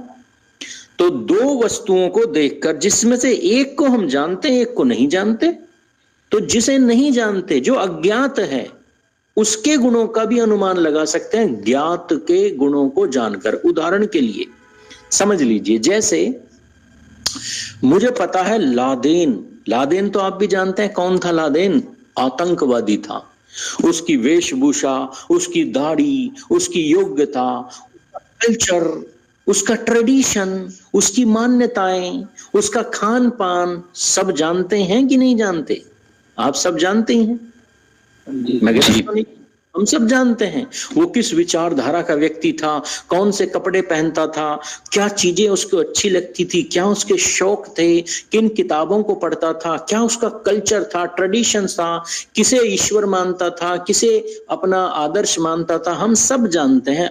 और केवल लादेन के बारे में नहीं, इस देश के बड़े बड़े आतंकवादियों के बारे में हम सब जानते हैं। ये सब एक ही विचारधारा के होते हैं कि नहीं होते हैं? मैं गलत तो नहीं कह रहा हूं? सही कर है ना? तो विचार कीजिए। मैं लादेन के पर मेरे मोहल्ले में अभी एक परिवार शिफ्ट हुआ है जिसके बारे में मैं कुछ नहीं जानता। तो एक दिन उसके परिवार का एक सदस्य घर से बाहर निकलता है। तो जब वो घर से बाहर निकलता है तो मैं उस परिवार के सदस्य की वेशभूषा देखता हूं। तो मैंने कहा, अरे ये जो मेरे मोहल्ले में अभी अभी रहने आया है, ये तो बिल्कुल लादेन की तरह कपड़े पहनता है। इसकी भी मूछें नहीं है, दाढ़ी रखता है ये भी। अरे इसके हाथ में तो कुरान है और ये फिलिस्तीन का समर्थन कर रहा है। ये बांग्लादेश, पाकिस्तान, रोहिंग्या मुसलमानों को लाचार बता रहा है और ये भी मोहम्मद को ही अपना पैगंबर मानता है। एक दिन मुझे पता चला उसके घर में लड़ाई हो रही है, उसकी आवाजें सुनी तो पता चला वो अपनी घरवाली को हलाला करने के लिए जबरदस्ती जोर दे रहा है, यानी वो हलाला को उचित मानता है। विचार करो, मैं लादेन के बारे में जानता हूं, इसके बारे में तो जानता ही नहीं था, पर दोनों में कुछ ना कुछ समानता है। ये समानता देखकर मैंने ये निर्णय लिया कि अगर लादेन आतंकवादी है तो इसमें भी तो वो सारे गुण हैं, हो ना हो ये भी आतंकवादी है। मैं सही कह रहा हूं या गलत कह रहा हूं? जी बिल्कुल सही है आचार्य जी, सही कह रहे हो। तो इसे कहते हैं समन्वयतो दृष्टम, अर्थात समान गुणों को देखकर अन्य गुणों का अनुमान कर लेना। ठीक है ना? तो आइए एक दूसरा उदाहरण दे देता हूं। जब आप पार्टी शुरू में आई थी, मुझे बड़ी अच्छी लगी, मैंने बड़ा समर्थन किया, आपने भी किया होगा। परंतु धीरे धीरे पता चला कि आप पार्टी भी कांग्रेस पार्टी की तरह वक्फ बोर्ड का समर्थन करती है, रोहिंग्याओं को दिल्ली में बसाने में सहायता कर रही है, और एक भ्रष्टाचार भी इसने शराब के ऊपर किया, और वो भी बहुत बड़ा। धारा 370 किसी तरह हटा दी गई, उसका समर्थन कर रही है ये पार्टी कांग्रेस की तरह। तो मैंने अनुमान लगाया, हो ना हो ये पार्टी भी राष्ट्र विरोधी पार्टी है। तो मेरा अनुमान समन्वयतो दृष्टम की कैटेगरी में आएगा कि नहीं आएगा, कि इसके बहुत सारे गुण कांग्रेस से मिल रहे हैं, तो यानी हो ना हो ये भी उसी की तरह कार्य कर रही है। एक और उदाहरण देके समझाता हूं। मैंने बहुत सारे लोगों को देखा कि जो भी डिस्प्रिन खाते हैं, पैरासीटामोल खाते हैं, उनकी किडनी और लीवर डाउन हो रही है, कमजोर हो रहे हैं। इसलिए पथरी भी बनती है अक्सर गॉल ब्लैडर में और किडनी में। ये अक्सर उन्हीं लोगों की है जो अंग्रेजी दवाइयां ज्यादा खाते हैं, उनका लीवर और किडनी डाउन हो रहा है। तो मैंने ये अनुमान लगाया कि अब तक अगर हजारों लोगों के किडनी और लीवर अंग्रेजी दवाइयां खाने से डाउन हुए हैं, तो आगे भी लाखों के होंगे। अनुमान लगा लिया, मैं जानता नहीं उन्हें, अभी मुझे नहीं पता किस किस के होंगे, पर मैंने अनुमान लगा लिया। समानता है, अगर समाज इतनी बड़ी मात्रा में ये सब कर रहा है तो आगे भी करेगा, और आगे भी करेगा तो हजारों के फिर से होंगे। तो ये समन्वयतो दृष्टम कैटेगरी में ये प्रमाण आता है। एग्री और डिसएग्री? एग्री आचार्य जी, एग्री सहमत। अच्छा मुझे बताओ, इस देश में जो अक्सर हमारे बाबा हैं, बहुत सारे, मैं सबकी बात नहीं कर रहा हूं, पर बहुत सारे बाबा सेकुलर, धर्म विरोधी, धर्म निरपेक्ष, सनातन को गालियां देने वाले, सनातन को अपमान करने वाले, मुसलमानों के यहाँ जाके इस्लाम की प्रशंसा करने वाले, अधिकांश ऐसे ही हमारे देश के बाबा हैं कि नहीं है? मैं हर एक की नहीं बात कर रहा हूं, पर अधिकांश ऐसे हैं कि नहीं? बिल्कुल है आचार्य, बहुत है। तो मैंने एक बाबा के बारे में अनुमान लगा लिया। कैसे? समान गुण देख लिए। मैंने देखा ये सारे बाबा जो है, अधिकांश जो ऐसी ऐसी बातें करते हैं, इसी की तरह से एक बाबा और है, अभी अभी आए हैं मार्केट में, उन्होंने भी मोहम्मद और ईसा मसीह को योगी कहा।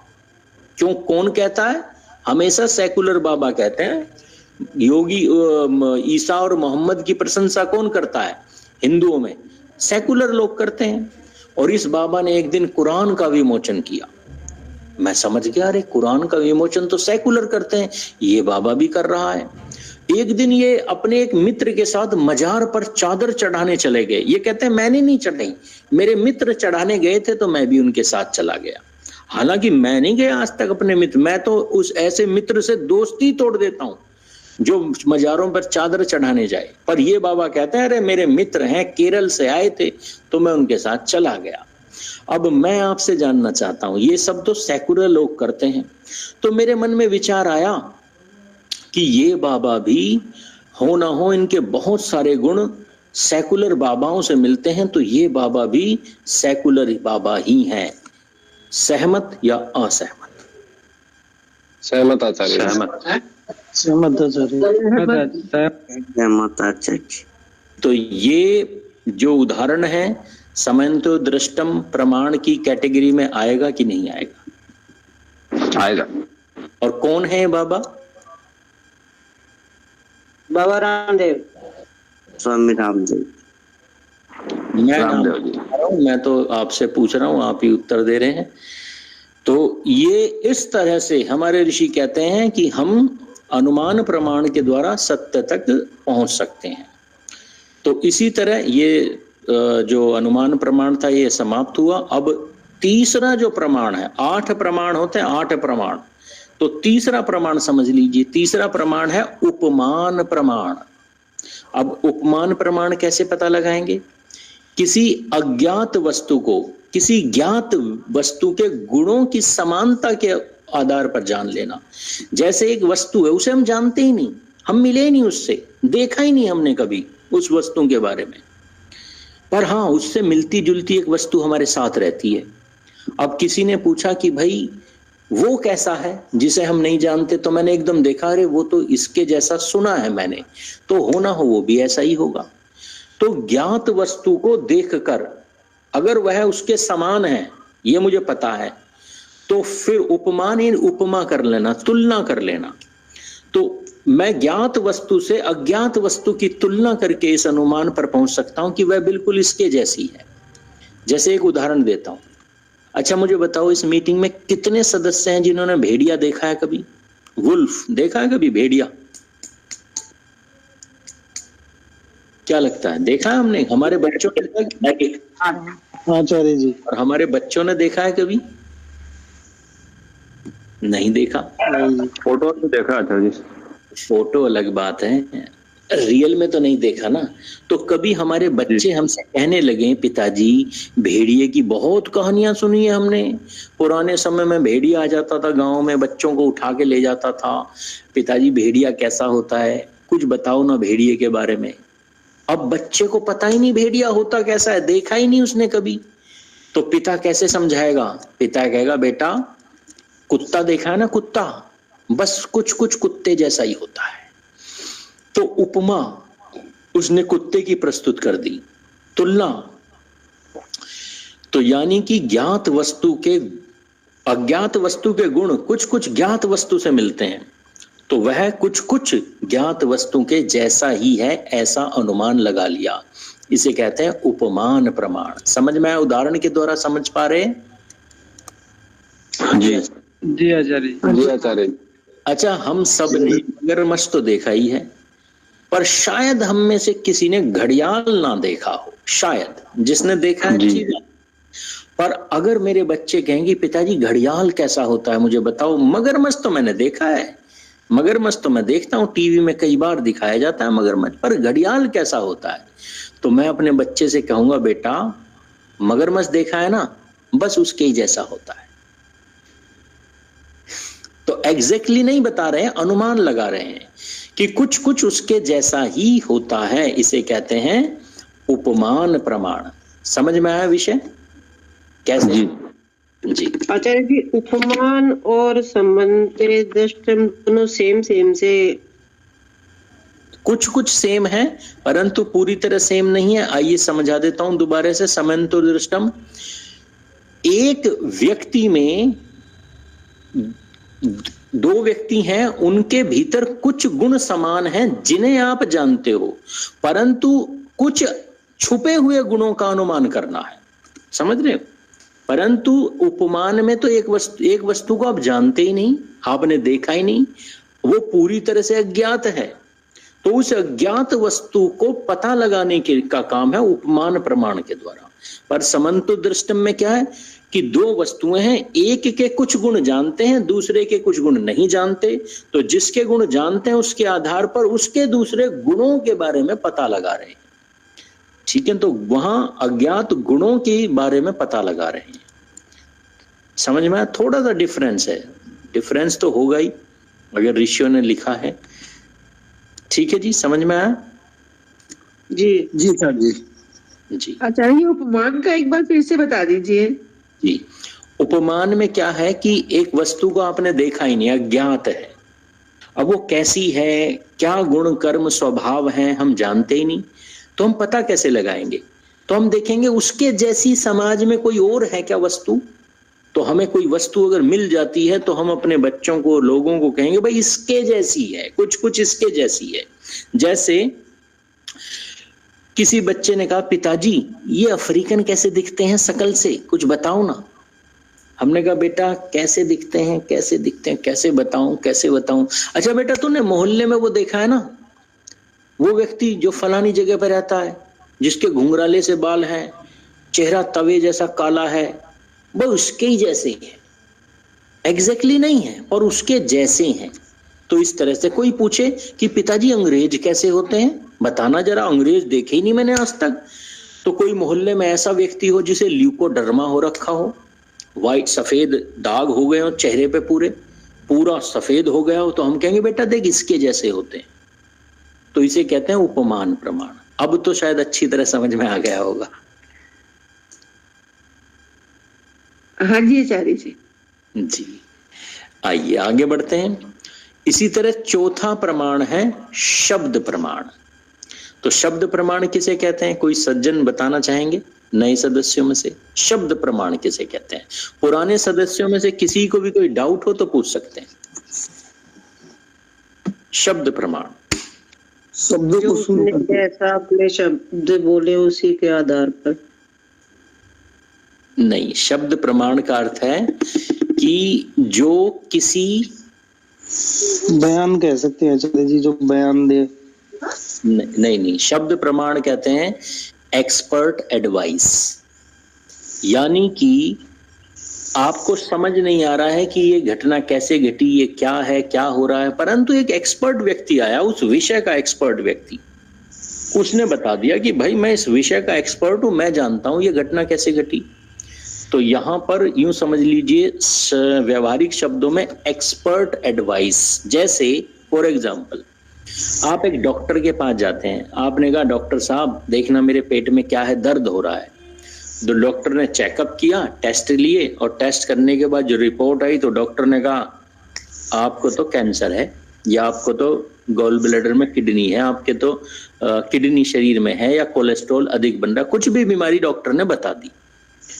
अच्छा मुझे बताओ, डॉक्टर ने अगर रिपोर्ट निकाली, चेकअप किया और उसके बाद आपको बताया कि आपका थायराइड बढ़ा हुआ है, तो क्या डॉक्टर पर शक करते हो? बोलो। नहीं करते सर। क्यों नहीं करते? क्योंकि आपको पता है वो एक्सपर्ट है। तो एक्सपर्ट ने जो कह दिया उसे प्रमाण मान लिया जाएगा।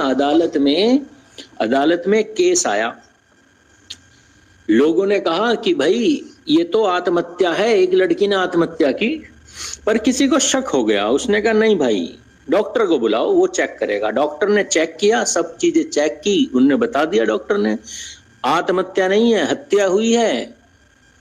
तो मुझे बताओ डॉक्टर की बात को नजरअंदाज कर देगा मजिस्ट्रेट, या उसको कंसिडर करेगा, सहमत होगा कि भाई डॉक्टर ने कहा है तो अब इसे हत्या की तरह ही देखा जाएगा? सहमत या असहमत? सहमत होगा सर। सहमत। यानी कि शब्द प्रमाण व्यवहारिक भाषा में कहूं तो एक्सपर्ट एडवाइस। किंतु ऋषियों ने क्या कहा? ऋषियों ने कहा संसार, ये जो एक्सपर्ट है ना ये भी गलती कर देते हैं। संसार में एक ही व्यक्ति है जो गलती नहीं कर सकता, और वह क्या है? जब कोई मनुष्य ऋषित्व को प्राप्त हो जाता है, समाधि के द्वारा जब ऋषित्व को प्राप्त हो जाता है और ऋषि बनने के बाद अगर कोई बात कहे तो उस बात को कहते हैं पत्थर की लकीर। अब उसने जो कह दिया ना वही सत्य है संसार में। इसे कहते हैं शब्द प्रमाण, अर्थात ऋषियों के मुख से निकले हुए वचन, इसे ही कहते हैं शब्द प्रमाण। एग्री और डिसएग्री? एग्री। अच्छा, जी। अगर सहमत हैं तो एक शब्द प्रमाण है संसार में चल रहा है, आपसे पूछ लेता हूं। मुझे आपसे जानना है, एक ऋषि ने कहा नारी नरकस्य द्वारा है, तो ये प्रमाण शब्द प्रमाण की कोटि में आएगा कि नहीं आएगा? आप जानते हैं हम सबके बीच ये फेमस है, नारी ही नरक का द्वार है, तो क्या ये शब्द प्रमाण है कि नहीं है? किस ऋषि ने कहा ये? अच्छा, जिसने भी कहा, लोग तुलसीदास जी ने हैं, जिसने भी कहा ऋषि, उसका दर्जा ऋषियों से कम थोड़ी ना है समाज में। नहीं जी, वो ऋषि नहीं है। अच्छा, किसने कहा? ये तो जिसे ऋषि कहेंगे वो वेदों का विद्वान और इस प्रकार से उपनिषद का और मतलब परंपरा से, ये किसने कहा? तुलसीदास जी ने? नहीं, शंकराचार्य जी। आदि गुरु शंकराचार्य जी ने कहा नारी नरक का द्वार है। तो क्या इसे आप्त वचन मान लिया जाए, शब्द प्रमाण मान लिया जाए? मुझे नहीं लगता मान लिया जाए, क्योंकि वो ऋषि नहीं थे। हो सकता है त्रुटि की गई हो, मैं ये नहीं कह रहा हूं कि विद्वता में कोई कमी रही हो, परंतु इस संबंध में जो उन्होंने कहा मैं उसे स्वीकार नहीं कर सकता, क्योंकि वो ऋषि नहीं थे, इसलिए ये शब्द प्रमाण नहीं है। इसी तरह एक व्यक्ति ने कहा भ्राता पिता पुत्र उर्गारी पुरुष मनोहर निखरत नारी, तो क्या इसे शब्द प्रमाण मान लिया जाए? किसने कहा और इसका अर्थ क्या है? कोई बताएंगे इस दोहे का अर्थ क्या है?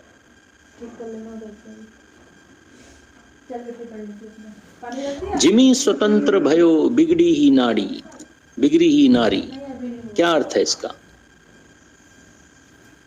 नहीं पता। चलो, नारी को स्वतंत्रता दी जाए तो वह बिगड़ सकती है, इसका ये लग रहा है। जब भी नारी को स्वतंत्रता मिलेगी वह बिगड़ेगी ही बिगड़ेगी। और पहले वाला जो बोला था उसका अर्थ है भ्राता पिता पुत्र उर्गारी पुरुष मनोहर निखरत नारी, यानी कि चाहे पुरुष पिता हो पुत्र हो कोई भी हो, उसका सौंदर्य देखकर स्त्री व्याकुल हो जाती है। मतलब मन में चंचलता, नेगेटिव वाली जो मैं प्रयोग नहीं करना चाहता, ऐसे विचार व्याकुलता उसके मन में आ जाती है। पुरुष का सौंदर्य देखकर वह बिखर निरखत, मतलब वो व्याकुल होने लगती है उसे प्राप्त करने के लिए। वो रिश्तों की मर्यादा को भी नहीं देखती, ऐसा एक व्यक्ति कहने की चेष्टा कर रहे हैं। तो क्या इसे शब्द प्रमाण मान लिया जाए? और किसने कहा ये? नहीं आचार्य जी, नहीं मानना चाहिए। पर किसने कहा? कोई तो हो जो इस मीटिंग में बता सके, किसके वचन हैं ये?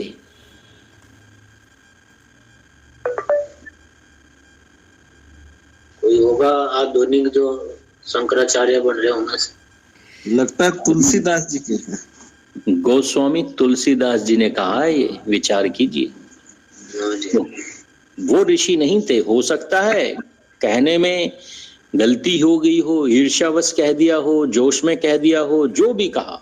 मैं उनके दूसरी कृतियों पर उंगली नहीं उठा रहा हूं, पर उन्होंने नारी के संबंध में जहां जहां कहा अधिकांशतः, एक जगह सम्मान भी किया है, पर अधिकांशतः इसी तरह की बात की है, तो इसे शब्द प्रमाण नहीं माना जाएगा। परंतु एक जगह ऐसा भी कहा गया है किसी ने, यत्र नार्यस्तु पूज्यन्ते रमन्ते तत्र देवता, ये शब्द प्रमाण है कि नहीं है?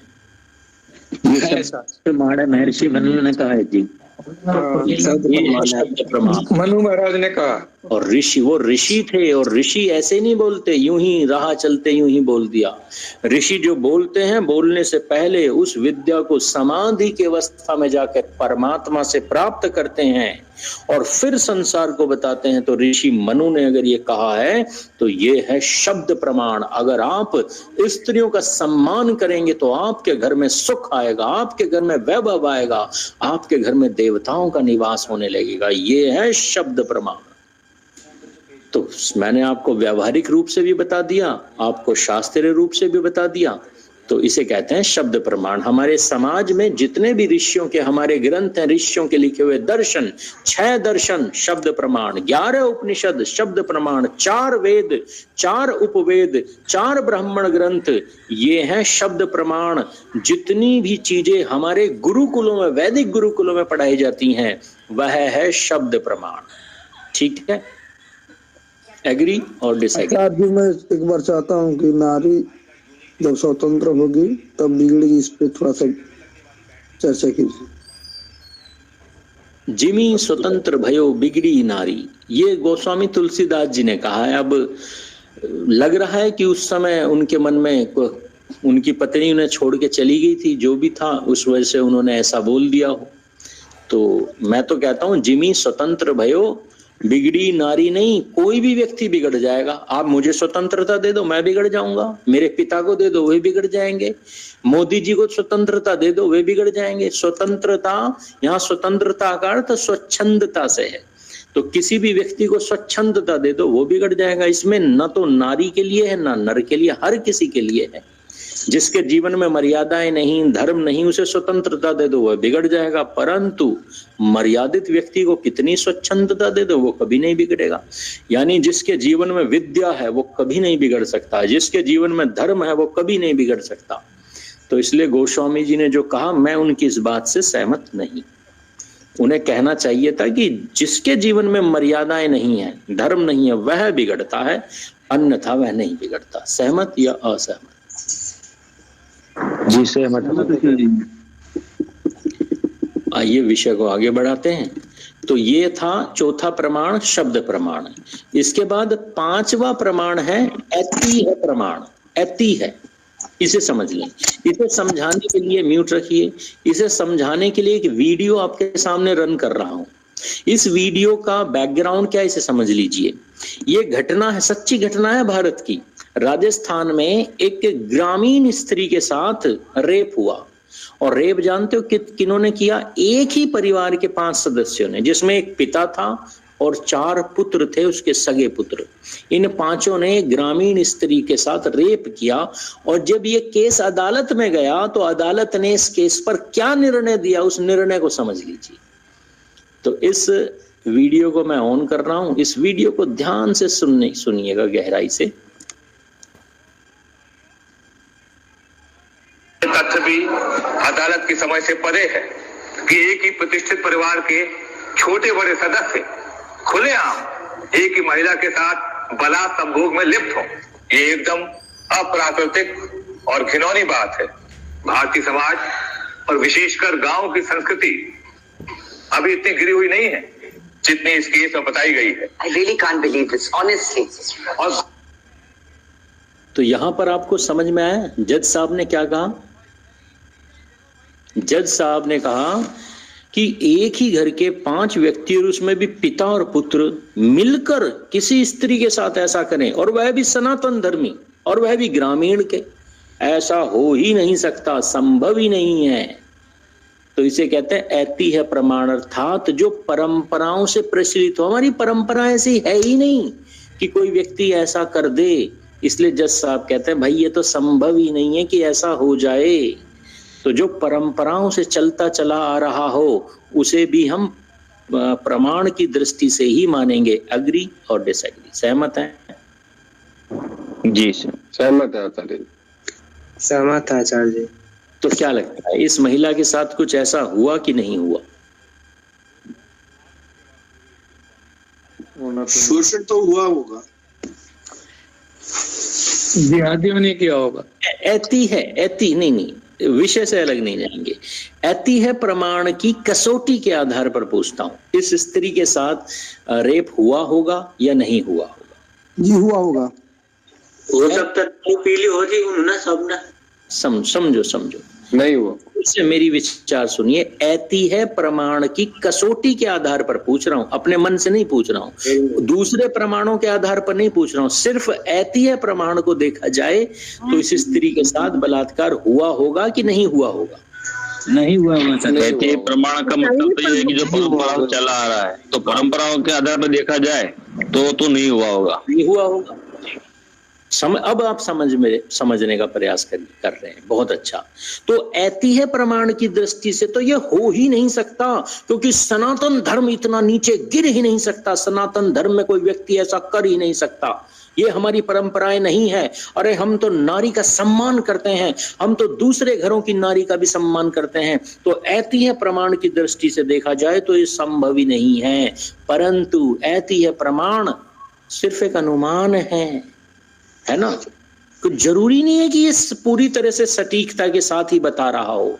हाँ, हम एक अंदाजा लगा सकते हैं कि भाई ये नहीं हो सकता, पॉसिबिलिटी कम है। और अगर ये प्रमाण से हमें लग रहा है कि कहीं ना कोई संशय है, तो हमें दूसरे प्रमाणों का सहारा लेना पड़ेगा सत्य की खोज के लिए, जो इस केस में नहीं हुआ। ये एक सत्य घटना है, यानी कि हुआ ऐसा, कुछ लोगों ने किया है ऐसा, सनातन धर्म की परंपराओं को चूर चूर किया है, उन्होंने हमारे सनातन धर्म का अपमान किया है, ऐसा किया।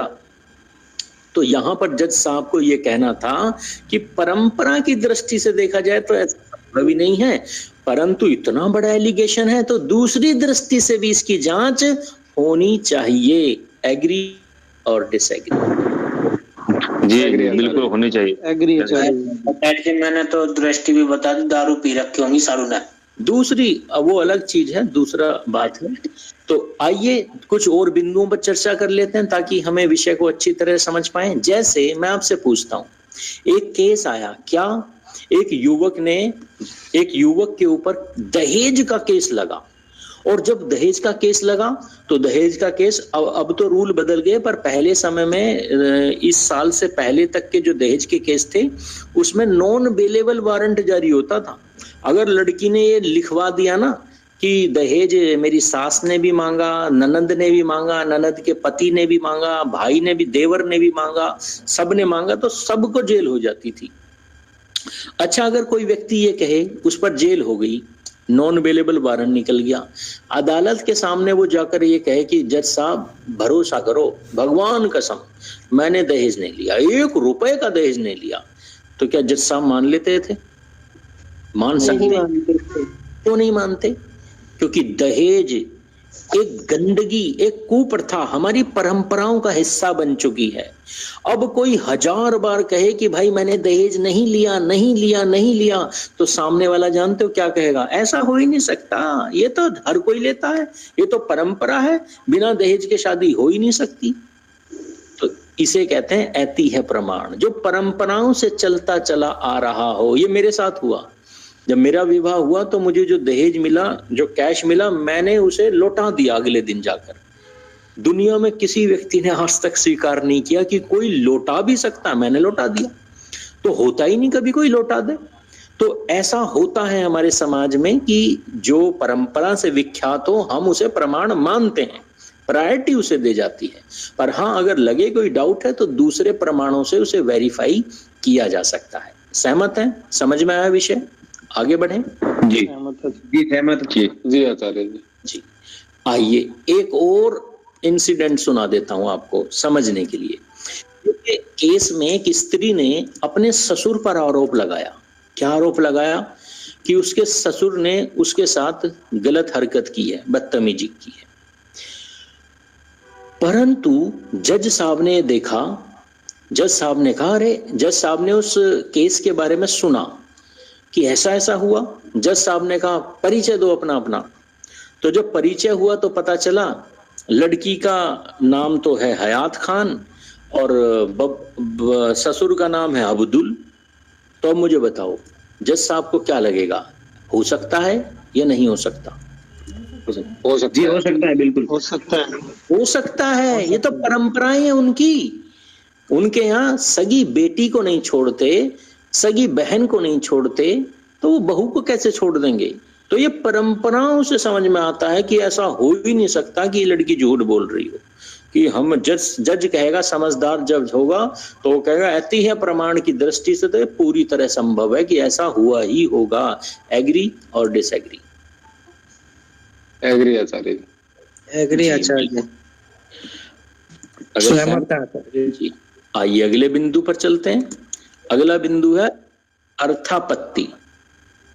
अर्थापत्ति, छठा प्रमाण अर्थापत्ति, अर्थात एक वाक्य के अर्थ से अनेकों अर्थ बन जाते हैं। तो वो सारे अर्थ प्रमाण की दृष्टि से लिए जा सकते हैं, बस हमें बुद्धि पूर्वक सोचना है, चिंतन करना है। कोई गलत अर्थ निकलना है तो खंडन करना है। परंतु अर्थापत्ति का अर्थ है एक अर्थ से अनेकों अर्थ निकलना। जैसे उदाहरण के लिए समझा देता हूं, वह भी प्रमाण के रूप में माना जाएगा। जैसे किसी ने कहा आज बादल नहीं है इसलिए आज बारिश नहीं होगी। ये एक सेंटेंस है, एक वाक्य है, एक शब्द है। तो मैं आपसे जानना चाहता हूं इस सेंटेंस से, इस शब्द से कितने अर्थ निकले? आज बादल नहीं है इसलिए आज बारिश नहीं होगी। अच्छा, कहने वाला सही कह रहा है कि गलत कह रहा है? सही कह रहा है। आज मौसम साफ है। हाँ बिल्कुल। तो इसके क्या क्या अर्थ निकले, क्या क्या अर्थ निकल सकते हैं? आसमान में सूरज है, जब बादल होंगे तभी बारिश होगी। हाँ, सब विषय से संबंधित एक दूसरा अर्थ ये भी निकल सकता है। इसका अर्थ है, जज साहब कहेंगे इसका अर्थ ये हुआ कि बारिश जब होगी तब बादल जरूर निकलेंगे। तो हमने कहा हाँ ऐसा होगा। पर क्या ऐसा होता है हर बार? क्या ऐसा होता है कि बारिश हो रही है और बादल जरूर हो? ऐसा होता है क्या बिना बादलों के? होता है धीरे से, भरी धूप में बारिश हो जाती है। हाँ, मतलब मैं वही कहना चाह रहा कि बिना बादल के बारिश हो सकती है। हो सकती है, परंतु एक अर्थ निकल रहा है ये कि बादल हैं और बारिश हो रही है तो बादल जरूर होंगे। परंतु एक दूसरा अर्थ भी निकल सकता है कि अगर बादल है आकाश में तो बारिश जरूर होगी। पर क्या ऐसा होता है? बादल हैं और बारिश हो जाए क्या जरूरी है? या फिर कई बार बादल जरूरी नहीं है और चले जाते हैं, नहीं होती बारिश। तो यानी प्रमाण है, ये गलत भी हो सकता है, सिद्ध भी, सही भी हो सकता है। परंतु एक अर्थ से अनेकों अर्थ निकल रहे हैं। तो हमें हर अर्थ पर विचार करना पड़ेगा जब भी हम न्याय की स्थापना करने जाएंगे। अगर आप विषय समझ पाए तो एक अन्य उदाहरण से और समझाऊंगा। तो आइए एक कथन मैं आपके सामने रख देता हूं और इससे कितने अर्थ निकलेंगे आप निकाल कर बताइए मुझे बताइए। मैंने एक वाक्य कहा, एक कथन दिया, योगी सरकार सत्ता में है इस समय, जिहादियों के घरों पर बुलडोजर चल रहे हैं। ये एक कथन है। अब इससे कितने अर्थ निकलेंगे? योगी जैसे राजा बैठे हैं तभी तो अत्याचारियों के घर पे बुलडोजर चल रहे हैं। हाँ बिल्कुल। धर्म की स्थापना बोल सकते हैं। अन्याय नहीं होगा भी। बिल्कुल। अच्छा, एक घटना मैं बता देता हूँ। पिछले 6 महीने से न्यूज़पेपर उठा के देख लो, पिछले 6 महीने से यूपी में, पिछले 1 महीने से यूपी में कोई बुलडोजर नहीं चला। अब इससे क्या अर्थ निकलेगा? इससे अर्थ ये निकलेगा कि योगी जी हैं इसीलिए ऐसी कोई घटना हो नहीं रही है, इसलिए बुलडोजर नहीं चल रहा। हाँ निकल सकता है, पर इसका ये अर्थ भी तो निकल सकता है धीरेश जी, अरे यूपी में बुलडोजर चलने बंद हो गए, अर्थात योगी जी है ही नहीं, योगी जी सत्ता से उतर गए, बीजेपी हार गई वहां पर। शुरू है योगी जी बिजी। जी बिल्कुल सही। हाँ ये भी हो सकता है, योगी जी बिजी हैं, बुलडोजर नहीं चल रहे, योगी जी किसी और काम में बिजी हैं। अच्छा, मैंने अभी ये घटना देखी, जानते हो 2-3 दिन पहले की घटना। मैंने देखा दिल्ली में बुलडोजर चल रहा है, दिल्ली में मस्जिद गिरा दी। तो मेरे दिमाग में विचार आया, अरे हो ना हो दिल्ली में योगी जी बन गए हैं शायद मुख्यमंत्री। क्या ये आ सकता है कि नहीं आ सकता? ये अर्थ भी जी आ सकता है। जी। तो जानते हो इस तरह से अर्थ, एक अर्थ से अनेकों अर्थ निकाले जा सकते हैं। तो हमें ये सब विचार करना पड़ेगा जब भी हम न्याय की स्थापना करें। अब एक अंतिम उदाहरण आपके सामने रख रहा हूं, विचार कीजिए। मैं एक दुकानदार के पास गया और उससे पूछा भाई सेब क्या रेट है, सेब कितने रुपए किलो दिए? तो दुकानदार ने कहा सेब 200 रुपए किलो है। तो मैंने उससे कहा 200 रुपए किलो तो बड़े महंगे हैं, 100 रुपए किलो दोगे क्या? तो उस दुकानदार ने कोई जवाब ही नहीं दिया, अपने काम में लग गया। अब इस बात के मैं कितने अर्थ निकाल सकता हूं, निकाल के बताओ आप। या तो वो हमें इग्नोर कर रहा है या वो दे सकता है इस रेट में। नहीं, उसने उसकी खरीदारी उससे ज्यादा में हुई है, यानी 150 में खरीदारी 100 में इग्नोर कर दिया। ये तो वैसे बोल रहे हैं, उस रेट में नहीं देना नहीं चाहता इस चीज पर। हाँ, पहला 200 से कम में नहीं देगा। हाँ, उस रेट में नहीं देना चाहता, इसीलिए चुप हो गया। बिल्कुल, तो देना नहीं चाहता, इसीलिए चुप हो गया। मनु जी, वो नहीं बोल सकता है, नहीं दे सकता है, नहीं बोल सकता है, इसीलिए वो चुप हो गया। बिल्कुल। अच्छा, यहाँ क्या ये बात नहीं हो सकती कि उसने मेरी बात सुनी ही ना हो, इसलिए वो चुप हो गया? हो सकता है। हाँ, ये भी हो सकता है, पर मुंह देख के वो चुप हो गया ना। हाँ, मतलब क्या पता सुना ही ना हो, काम कर रहा हो, है ना। मतलब अनेक और गुस्सा भी आ गया हो, इसलिए वो अपना गुस्सा जाहिर ना करना चाह रहा हो। बिल्कुल, ये भी हो सकता है, वो आपको इग्नोर कर रहा है। हाँ, बिल्कुल इग्नोर कर रहा है। तो इसे कहते हैं अर्थापत्ति, यानी कि अनेकों अर्थों की उत्पत्ति, एक कथन से अनेकों अर्थों की उत्पत्ति हो जाना। तो ये जरूरी है। अगर हमें न्याय, ऐसा नहीं कि किसी ने कुछ बोल दिया सेंटेंस और उसे ही मान लिया, उससे कितने अर्थ निकलेंगे। आपने देखा होगा जो सीबीआई ऑफिसर होते हैं, ये हमेशा एक ही बात बार बार क्यों पूछते हैं एक ही अपराधी से, ताकि कोई अर्थ निकल पाए, ताकि कुछ ना कुछ इसके मुंह से कुछ ऐसा निकले जिससे अर्थ बदल जाए।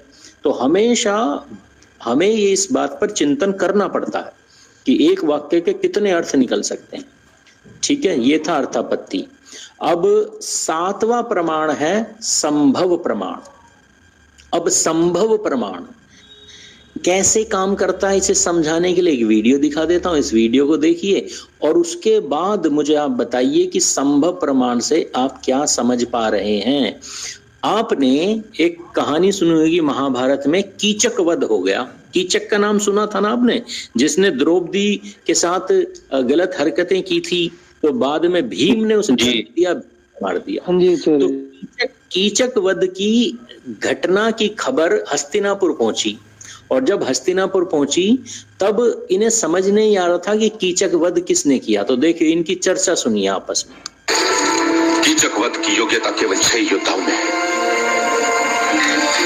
कृष्ण के दाऊ बलराम, तुम्हारे पितामह भीष्म, तुम्हारे गुरु आचार्य द्रोण, स्वयं तुम, मैं और भीम। तो फिर उसका वध किया किसने? भीम। तो इस उदाहरण को, इस वीडियो को देखकर आप क्या समझे? संभव प्रमाण किसे कह सकते हैं? जहाँ हायर पॉसिबिलिटी हो, प्रोबेबिलिटी ज्यादा हो जाए, कार्य करने की संभावना जहां सबसे अधिक हो, समझ लो उसी ने कार्य किया है जिस पर संभावना अधिक हो। संभव, कौन इस कार्य को संभव कर सकता है? तो यहाँ पर कर्ण ने बताया भाई 6 लोग हैं जो इस कार्य को कर सकते हैं, संभावना है ये कार्य वही करें, परंतु इनमें से 5 यही हैं हमारे सामने, तो ये कर ही नहीं सकते, तो इन्हें खारिज कर दो, असंभव, ये कर ही नहीं, ये इन्होंने नहीं किया। तो एक ही व्यक्ति बचा जो इस कार्य को कर सकता है, जो हमारी आंखों के सामने नहीं है, तो हो सकता है उसी ने किया हो। देखा नहीं हमने, पर हमने अनुमान लगा दिया संभावना के आधार पर, पॉसिबिलिटी के आधार पर कि किस किस कौन कौन कर सकता है, पॉसिबिलिटी कितनों के पास है। तो इसे कहते हैं संभव प्रमाण, अर्थात कार्य देखकर कार्य करने वाले कर्ता के गुणों का अनुमान लगा लेना, कर्ता का अनुमान लगा लेना। ठीक है जी सर, ये नीति जैसा है कि नकारते जाओ, आखिर में जो बचा वही। हाँ, कह सकते हैं संभावना, जो असंभव है नकारते जाओ, जो लास्ट में बचेगा उसे एग्री कर लो। ठीक है, तो ये है संभव प्रमाण। समझ में आया? और बता दो। हाँ जी, अच्छी तरह से समझा देता हूं समझाने के लिए। आपने देखा होगा एक बार अर्जुन समाधि में बैठा हुआ था, महाभारत का उदाहरण दूं तो महाभारत में वो शिव भगवान की उपासना कर रहा था समाधि में बैठकर, एक जंगली सुअर ने उस पर आक्रमण किया, तो अर्जुन ने अपना धनुष उठाया और उस जंगली सुअर को मार दिया। तभी एक तीर और आकर उसके लगा, तो वहां पर वो एक आदिवासी ने उस जंगली सुअर को एक तीर मारा था अपना। तो उसने कहा इसको मैंने मारा है, आदिवासी ने कहा इसे मैंने मारा है। तो अर्जुन उससे लड़ पड़ा, उसने कहा अरे मैंने मारा, मेरे से पहले कोई मार ही नहीं सकता। तो उसने कहा ऐसा नहीं हो सकता है। तो उसने कहा फिर युद्ध करना पड़ेगा। तो युद्ध करने के लिए अर्जुन ने सिर्फ अपना गांडीव उठाने ही वाला था, उठाने ही वाला था कि उस आदिवासी ने अर्जुन के ऊपर 4-5 तीर मार दिए, उसके शरीर में अलग अलग जगह, मतलब शरीर को ना भेदते हुए आसपास से निकल गए वो। तो वो सीन देखकर अर्जुन की हालत खराब हो गई। अर्जुन ने कहा कि हो ना हो आप शिव भगवान हैं। उसने कहा भाई कैसे पहचान लिया मैं शिव हूं? वो अपने असली रूप में आ गए। तो उसने कहा देखो, मुझे परास्त कर दे संसार में इतनी संभावना या तो भीष्म पितामह में है, या आचार्य द्रोण में है, या फिर शिव भगवान में है, और या फिर कृष्ण में है, या शिव भगवान में है। तो कृष्ण आप हो नहीं मैं जानता हूं, भीष्म पितामह और द्रोण भी आप नहीं हो, उन्हें भी मैं जानता हूं। तो एक ही व्यक्ति बचा, कौन? कि आप शिव शंकर ही हो सकते हो। तो ये है संभव प्रमाण से अर्जुन ने जान लिया कि उसके सामने कौन खड़ा है। समझ में आ गया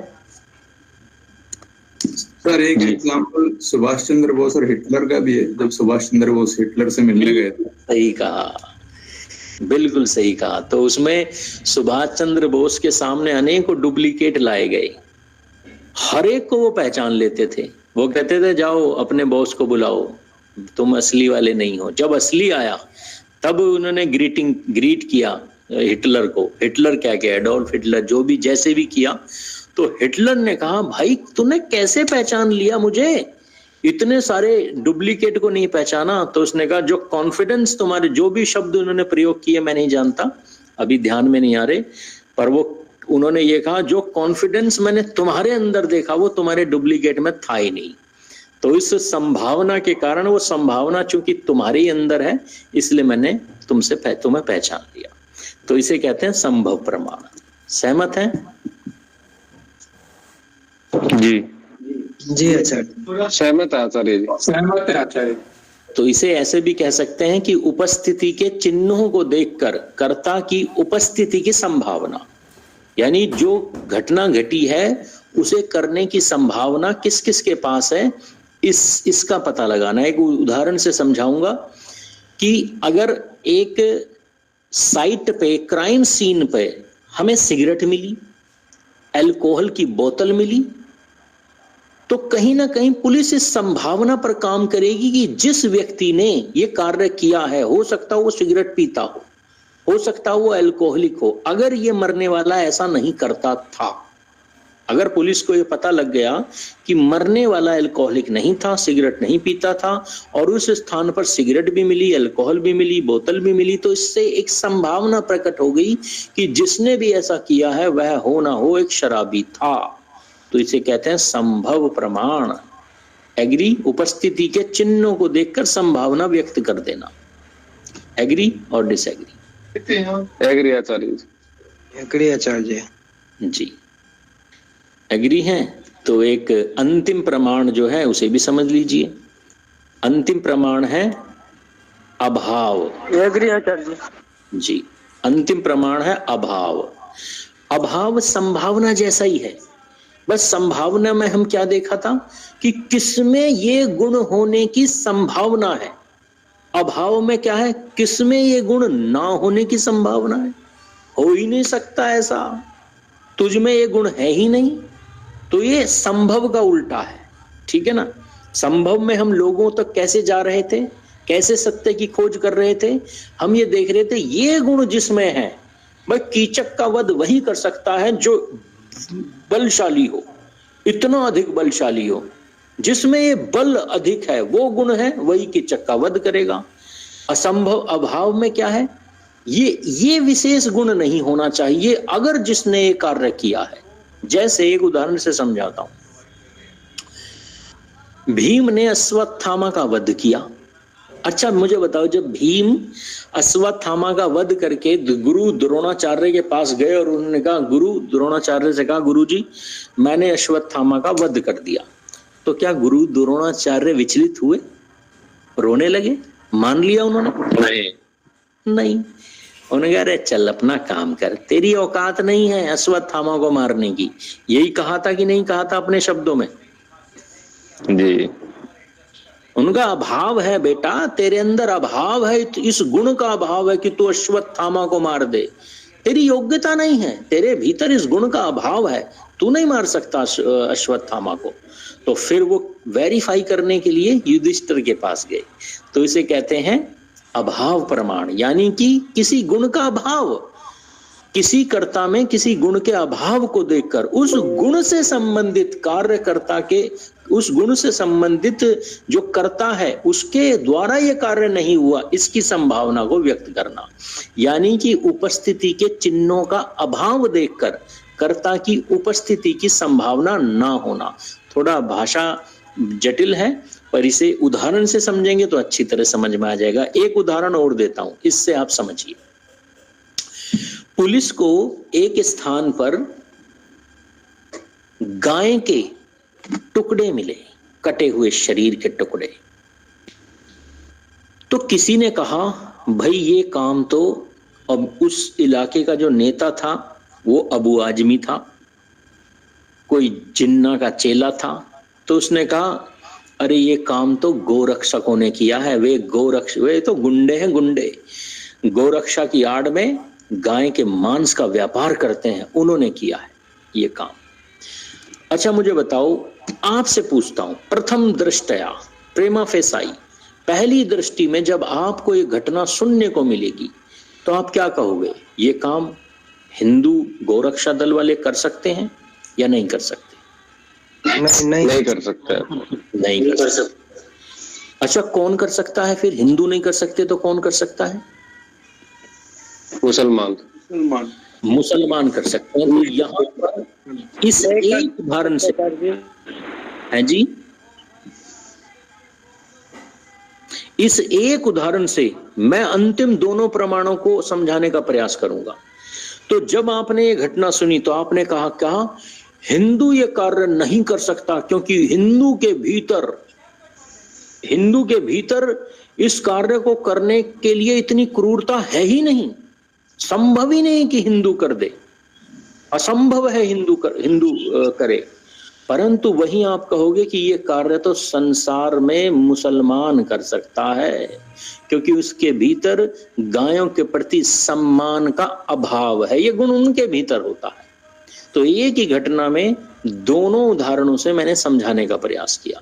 तो संभावना किसके भीतर है, असंभव कौन किसके लिए है, तो ये दोनों गुण मैंने आपको समझा दिए। इस तरह से हम अभाव प्रमाण को पर चिंतन करते हैं। ठीक है जी, समझ में आया? जी आचार्य जी। आइए, अगर समझ में आया है तो अगले बिंदु की तरफ चलते हैं। तो याद रखिए, ऋषि गौतम ने जो हमें 16 साधन दिए हैं, इन्हें हम सही सही समझने लगेंगे तो हम निसंदेह अपने न्याय कर सकते हैं, सत्य की खोज कर सकते हैं। तो इसी श्रेणी में दूसरा बिंदु, पहला बिंदु क्या है? प्रमाण। 8 तरह के प्रमाण होते हैं, मैंने सारे आपको समझाए। इसी तरह से दूसरा जो बिंदु होता है इसे कहते हैं प्रमेय। प्रमेय होता है वह वस्तु, वह विषय जो न्याय करने वाले को पता होनी चाहिए। अगर आपको ये नहीं पता होंगी तो आप न्याय नहीं कर पाएंगे। तो आइए इन बिंदुओं को समझ लेते हैं। इनमें पहला बिंदु है आत्मा और परमात्मा का ज्ञान। दूसरा है शरीर, हमारा शरीर जिससे बना है उसका ज्ञान। इंद्रियों का ज्ञान, इंद्रियों के विषयों का ज्ञान। बुद्धि, मन, प्रवृत्ति, दोष, प्रत्यभाव, कर्म फल का सिद्धांत, दुख, अपवर्ग, ये 12 प्रमेय होते हैं। इन्हें हमें जानना पड़ेगा। अच्छा मुझे बताओ, हमारे जो न्यायाधीश हैं, आज भारत के जो न्यायाधीश हैं, क्या वो इन 12 बिंदुओं को जानते होंगे? क्या लगता है आपको? नहीं, बिल्कुल नहीं जानते। ऋषियों ने कहा पत्थर की लकीर, अगर जो इन प्रमेय को नहीं जानता वह न्याय कर ही नहीं सकता। न्याय करने के लिए इन 12 बिंदुओं की नॉलेज होनी ही चाहिए। तो आइए, पहला बिंदु, अगर आप न्याय करना चाहते हैं जीवन में तो आपको पता होना चाहिए कि आत्मा क्या होती है और परमात्मा क्या होता है। अगर मैं आपसे कहूं कि मैं आत्मा हूं और परमात्मा वह है जिसने सृष्टि का निर्माण किया, तो मैं गलत कह रहा हूं या सही कह रहा हूं? सही कह रहे हैं, सही। हम सब आत्मा हैं और आत्मा के ऊपर ये शरीर दिया हुआ है। तो मैं आत्मा हूं और जिसने मुझे ये शरीर दिया, जो सृष्टि का निर्माण करता है, जो मनुष्यों को शरीर देता है, आत्माओं को मनुष्य रूपी शरीर देता है, वह है परमात्मा। एग्री और डिसएग्री? एग्री। तो अब अगला बिंदु, इसका उत्तर दीजिए। एक बार और परिभाषित कर दिया आचार्य जी। परिभाषा ये है कि मैं एक आत्मा हूं, जिसे शरीर मिलता है वह आत्मा होती है, और जो शरीर देता है वह परमात्मा होता है। मैं सृष्टि का निर्माण नहीं करता, परमात्मा सृष्टि का निर्माण करता है। सृष्टि का संचालन परमपिता परमात्मा करता है। मैं तो भोगता हूं। उसने मुझे कुत्ता बना दिया तो मैं कुत्ते की योनि में आ जाऊंगा, भोगूंगा। उसने मुझे मनुष्य बना दिया तो मनुष्य बनकर संसार को भोगूंगा। तो परम पिता परमात्मा हमें जन्म देता है, जन्म पर जन्म देता है, और हम उन जन्मों को भोगते हैं। तो जो भोगता है वह आत्मा, और जो जन्म देता है, कर्म फल के अनुसार जन्म देता रहता है, वह है परमात्मा। एग्री और डिसएग्री? एग्री आचार्य जी। अब यहाँ पर मेरे प्रश्न का उत्तर दीजिए। अब मैंने कहा ठीक है, मैं आत्मा हूं और वह परमात्मा है, पर भाई मैं उसका ही अंग हूं। मैं ही परमात्मा हूं, मैं परमात्मा का ही एक अंग हूं। तो मैं सही कह रहा हूं या गलत कह रहा हूं? गलत है सर। गलत कह रहे, सही कह रहे। जानते हो किन्होंने कही है ये बात? आत्मा सो परमात्मा। किसी सामान्य व्यक्ति ने नहीं की कि आपने एकदम से बोल दिया कि ये गलत है। विचार कीजिए। भारत के बहुत बड़े दार्शनिक आदि गुरु शंकराचार्य कहते हैं आत्मा सो परमात्मा, आत्मा ही परमात्मा है। हम सब उसी परम पिता परमात्मा के अंग हैं, छोटे छोटे टुकड़े हैं। जन्म लिया है हमने और एक दिन उसी में विलीन हो जाएंगे। अब मैं पूछता हूं, हम ही परमात्मा है या परमात्मा हमसे अलग है? अलग है आचार्य। अलग है आचार्य, अलग है। आइए न्याय दर्शन के अनुसार निर्णय लेते हैं, भावनाओं में नहीं बहेंगे। न्याय दर्शन में भावनाएं नहीं होती, बुद्धि पूर्वक निर्णय लेते हैं। तो जानते हो न्याय करने के लिए एक तर्क होता है। तो आइए विचार करते हैं। ऋषि गौतम कहते हैं दो वस्तुएं एक ही हैं या भिन्न भिन्न हैं, इस पर निर्णय लेने के लिए हमें क्या देखना पड़ेगा? विचार करते हैं कैसे निर्णय लें। तो इस निर्णय लेने के लिए हमेशा ये देखो, कोई भी दो वस्तुएं जो एक जैसी दिख रही हो या दावा कर रही हो कि वे एक जैसी हैं, तो हमेशा ये देखना पड़ेगा क्या उनके भीतर कोई भिन्न गुण भी है क्या नहीं। अगर दो वस्तुएं एक जैसी हो, बिल्कुल बिल्कुल एक जैसी, और दोनों कह रही हो कि भाई हम दो ओरिजिनल हैं, हम दोनों एक ही हैं, अलग अलग है ही नहीं, तो आप उन्हें अलग अलग करने के लिए, सेपरेट करने के लिए क्या देखोगे? समान गुण देखोगे उनके भीतर या भिन्न गुण देखोगे? भिन्न गुण देखोगे। तो ये न्याय दर्शन का सूत्र है। तो यहां पर ऋषि गौतम कहते हैं अब विचार करो, परम पिता परमात्मा बुद्धि में कैसा है? सर्वज्ञ, जो पूरे ब्रह्मांड का ज्ञान रखता है वो है परमात्मा। अब मुझे बताओ, क्या मैं सर्वज्ञ हूं या अल्पज्ञ हूं? अल्पज्ञ। मेरी नॉलेज कम है। परमात्मा सर्वशक्तिमान है, वो पूरे ब्रह्मांड को गति दे रहा है, और मैं 100 किलो का पत्थर नहीं हिला सकता। तो मैं हूं अल्प शक्तिमान और परमात्मा है सर्वशक्तिमान। विचार कीजिए, परम पिता परमात्मा कभी नहीं सोता, वह पूर्ण चेतन तत्व है, वह पूरे ब्रह्मांड को पूरी जागृत अवस्था में चला रहा है। और मैं तो ऐसा रात को सोता हूं जिसे होश भी ना आए सुबह तक। हम तो कोमा में चले जाते हैं, शराब पीकर बेहोश हो जाते हैं, गहरी नींद में चले जाते हैं, अवचेतन हो जाते हैं, हमारी चेतना सो जाती है। तो इन सारे आधार पर, इन तर्क पे मैंने सिद्ध कर दिया कि परमात्मा के गुण हमारे गुणों से भिन्न हैं, इसलिए मैं परमात्मा नहीं हूं, ना मैं परमात्मा का कोई अंग हूं। हाँ, मैं अलग सत्ता हूं, परमात्मा अलग सत्ता है। एक दिन मोक्ष की अवस्था में मैं परमात्मा के सानिध्य में आ जाऊंगा, पर जैसे ही वह अवधि पूरी होगी फिर से जन्म लूंगा और फिर से इसी जन्म मरण के बंधन में आ जाऊंगा। फिर से एक दिन अच्छे कार्य करके इस बंधन से मुक्त हो जाऊंगा और मोक्ष अवस्था में परमात्मा के सानिध्य में आ जाऊंगा। तो मैं परमात्मा का हिस्सा नहीं हूं, अंग नहीं हूं। हाँ, उसके साथ सानिध्य में आ जाता हूं, उसकी चेतना से अपनी चेतना को जोड़ लेता हूं, पर मैं परमात्मा कभी नहीं हो सकता। एग्री और डिसएग्री?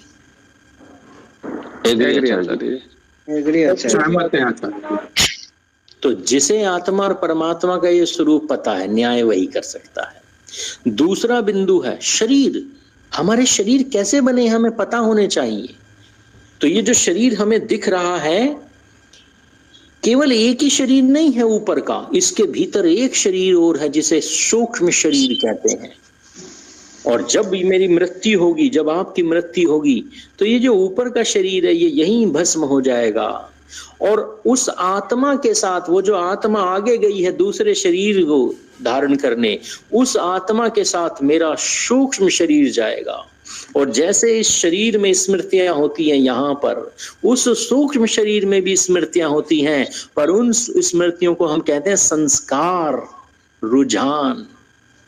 इस जन्म में जो स्मृतियां हैं, मुझे पता है मेरे पिता का नाम क्या है, माता का नाम क्या है, मुझे सारी कैलकुलेशन याद है, बैंक अकाउंट नंबर सब कुछ, परंतु जो स्मृतियां मेरे सूक्ष्म शरीर में होती हैं उसमें भावनाएं होती हैं, उसमें रुझान होता है, उसमें प्रवृत्तियां होती हैं। इसलिए एक मनुष्य जब जन्म लेता है छोटा बच्चा बनकर, तो कई बच्चे बचपन से ही प्रेममय होते हैं, कई क्रोधी होते हैं, कई संगीतमय होते हैं, कोई मार्शल आर्टिस्ट होता है, तो कोई दूसरे कार्य करने में रुचि होती है। तो ये हमारी प्रवृत्ति कहाँ से आती है? पिछले जन्म के संस्कारों से, जो सूक्ष्म शरीर के द्वारा आगे बढ़ती है।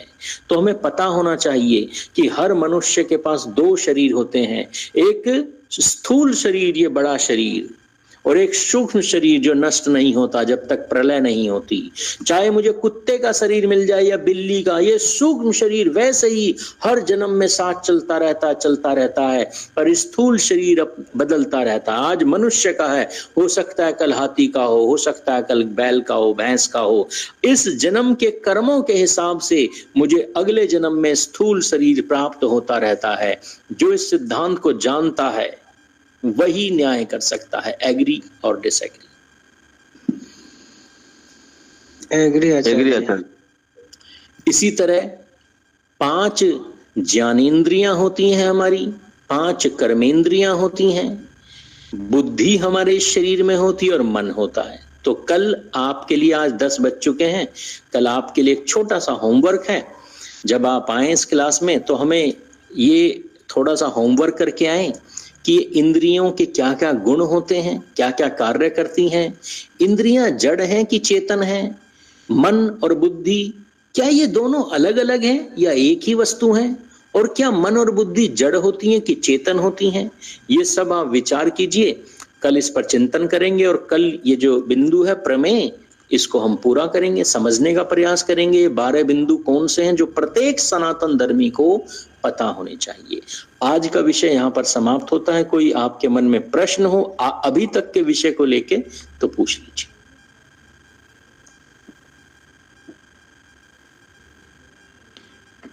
और कल भी समय पर ही जुड़ेंगे। जी, न्याय का परिभाषा एक बार थोड़ा रिपीट कर दीजिए। न्याय की शास्त्रीय परिभाषा तो जटिल है, पर व्यवहारिक परिभाषा समझ लीजिए। हर मनुष्य जो भी कर्म करता है उसके कर्म के अनुसार ही उसके जीवन में परिणाम मिलना चाहिए, फल मिलना चाहिए। ये व्यावहारिक जिस व्यक्ति ने जैसा कर्म किया उसको वैसा ही फल मिले। अच्छे व्यक्ति को के साथ अच्छा हो, बुरे के साथ बुरा हो, यही तो न्याय है, यही तो होना भी चाहिए समाज में। आप अच्छे व्यक्ति, आप बुरे व्यक्ति को घर बुला के दावत थोड़ा ना देंगे, कंबल थोड़ा ना बांटेंगे बुरे व्यक्ति को। बुरे व्यक्ति को तो गोली मिलनी चाहिए। श्री राम ने ऐसा ही तो किया, बुरों के घर में घुसकर उन्हें मारा और अच्छों को सर माथे पर बिठाया। तो यही न्याय है, यही समाज। आचार्य जी हमारे जिला में सांसद भी दो हैं भाजपा के, मेयर भी भाजपा के सपोर्ट से बनी है, और वहाँ के 8 विधायक चंपारण से भाजपा के हैं, और यहाँ पे दिन में गाय को चुरा करके काट कर खा गया है लोग। और कोई जैसा वो कर्म करेंगे वैसा ही उन्हें परिणाम मिलना चाहिए। अगर नहीं मिल रहा है तो मिलना चाहिए, और हम दे सकें इसलिए हम न्याय दर्शन पढ़ रहे हैं। अन्य कोई सदस्य, कोई प्रश्न हो आपके मन में?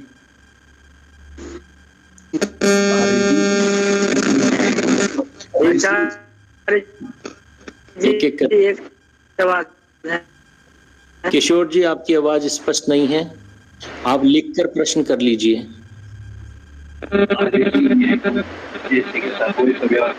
परेश जी, आपकी आवाज स्पष्ट नहीं आ रही है। आपकी आवाज स्पष्ट नहीं है।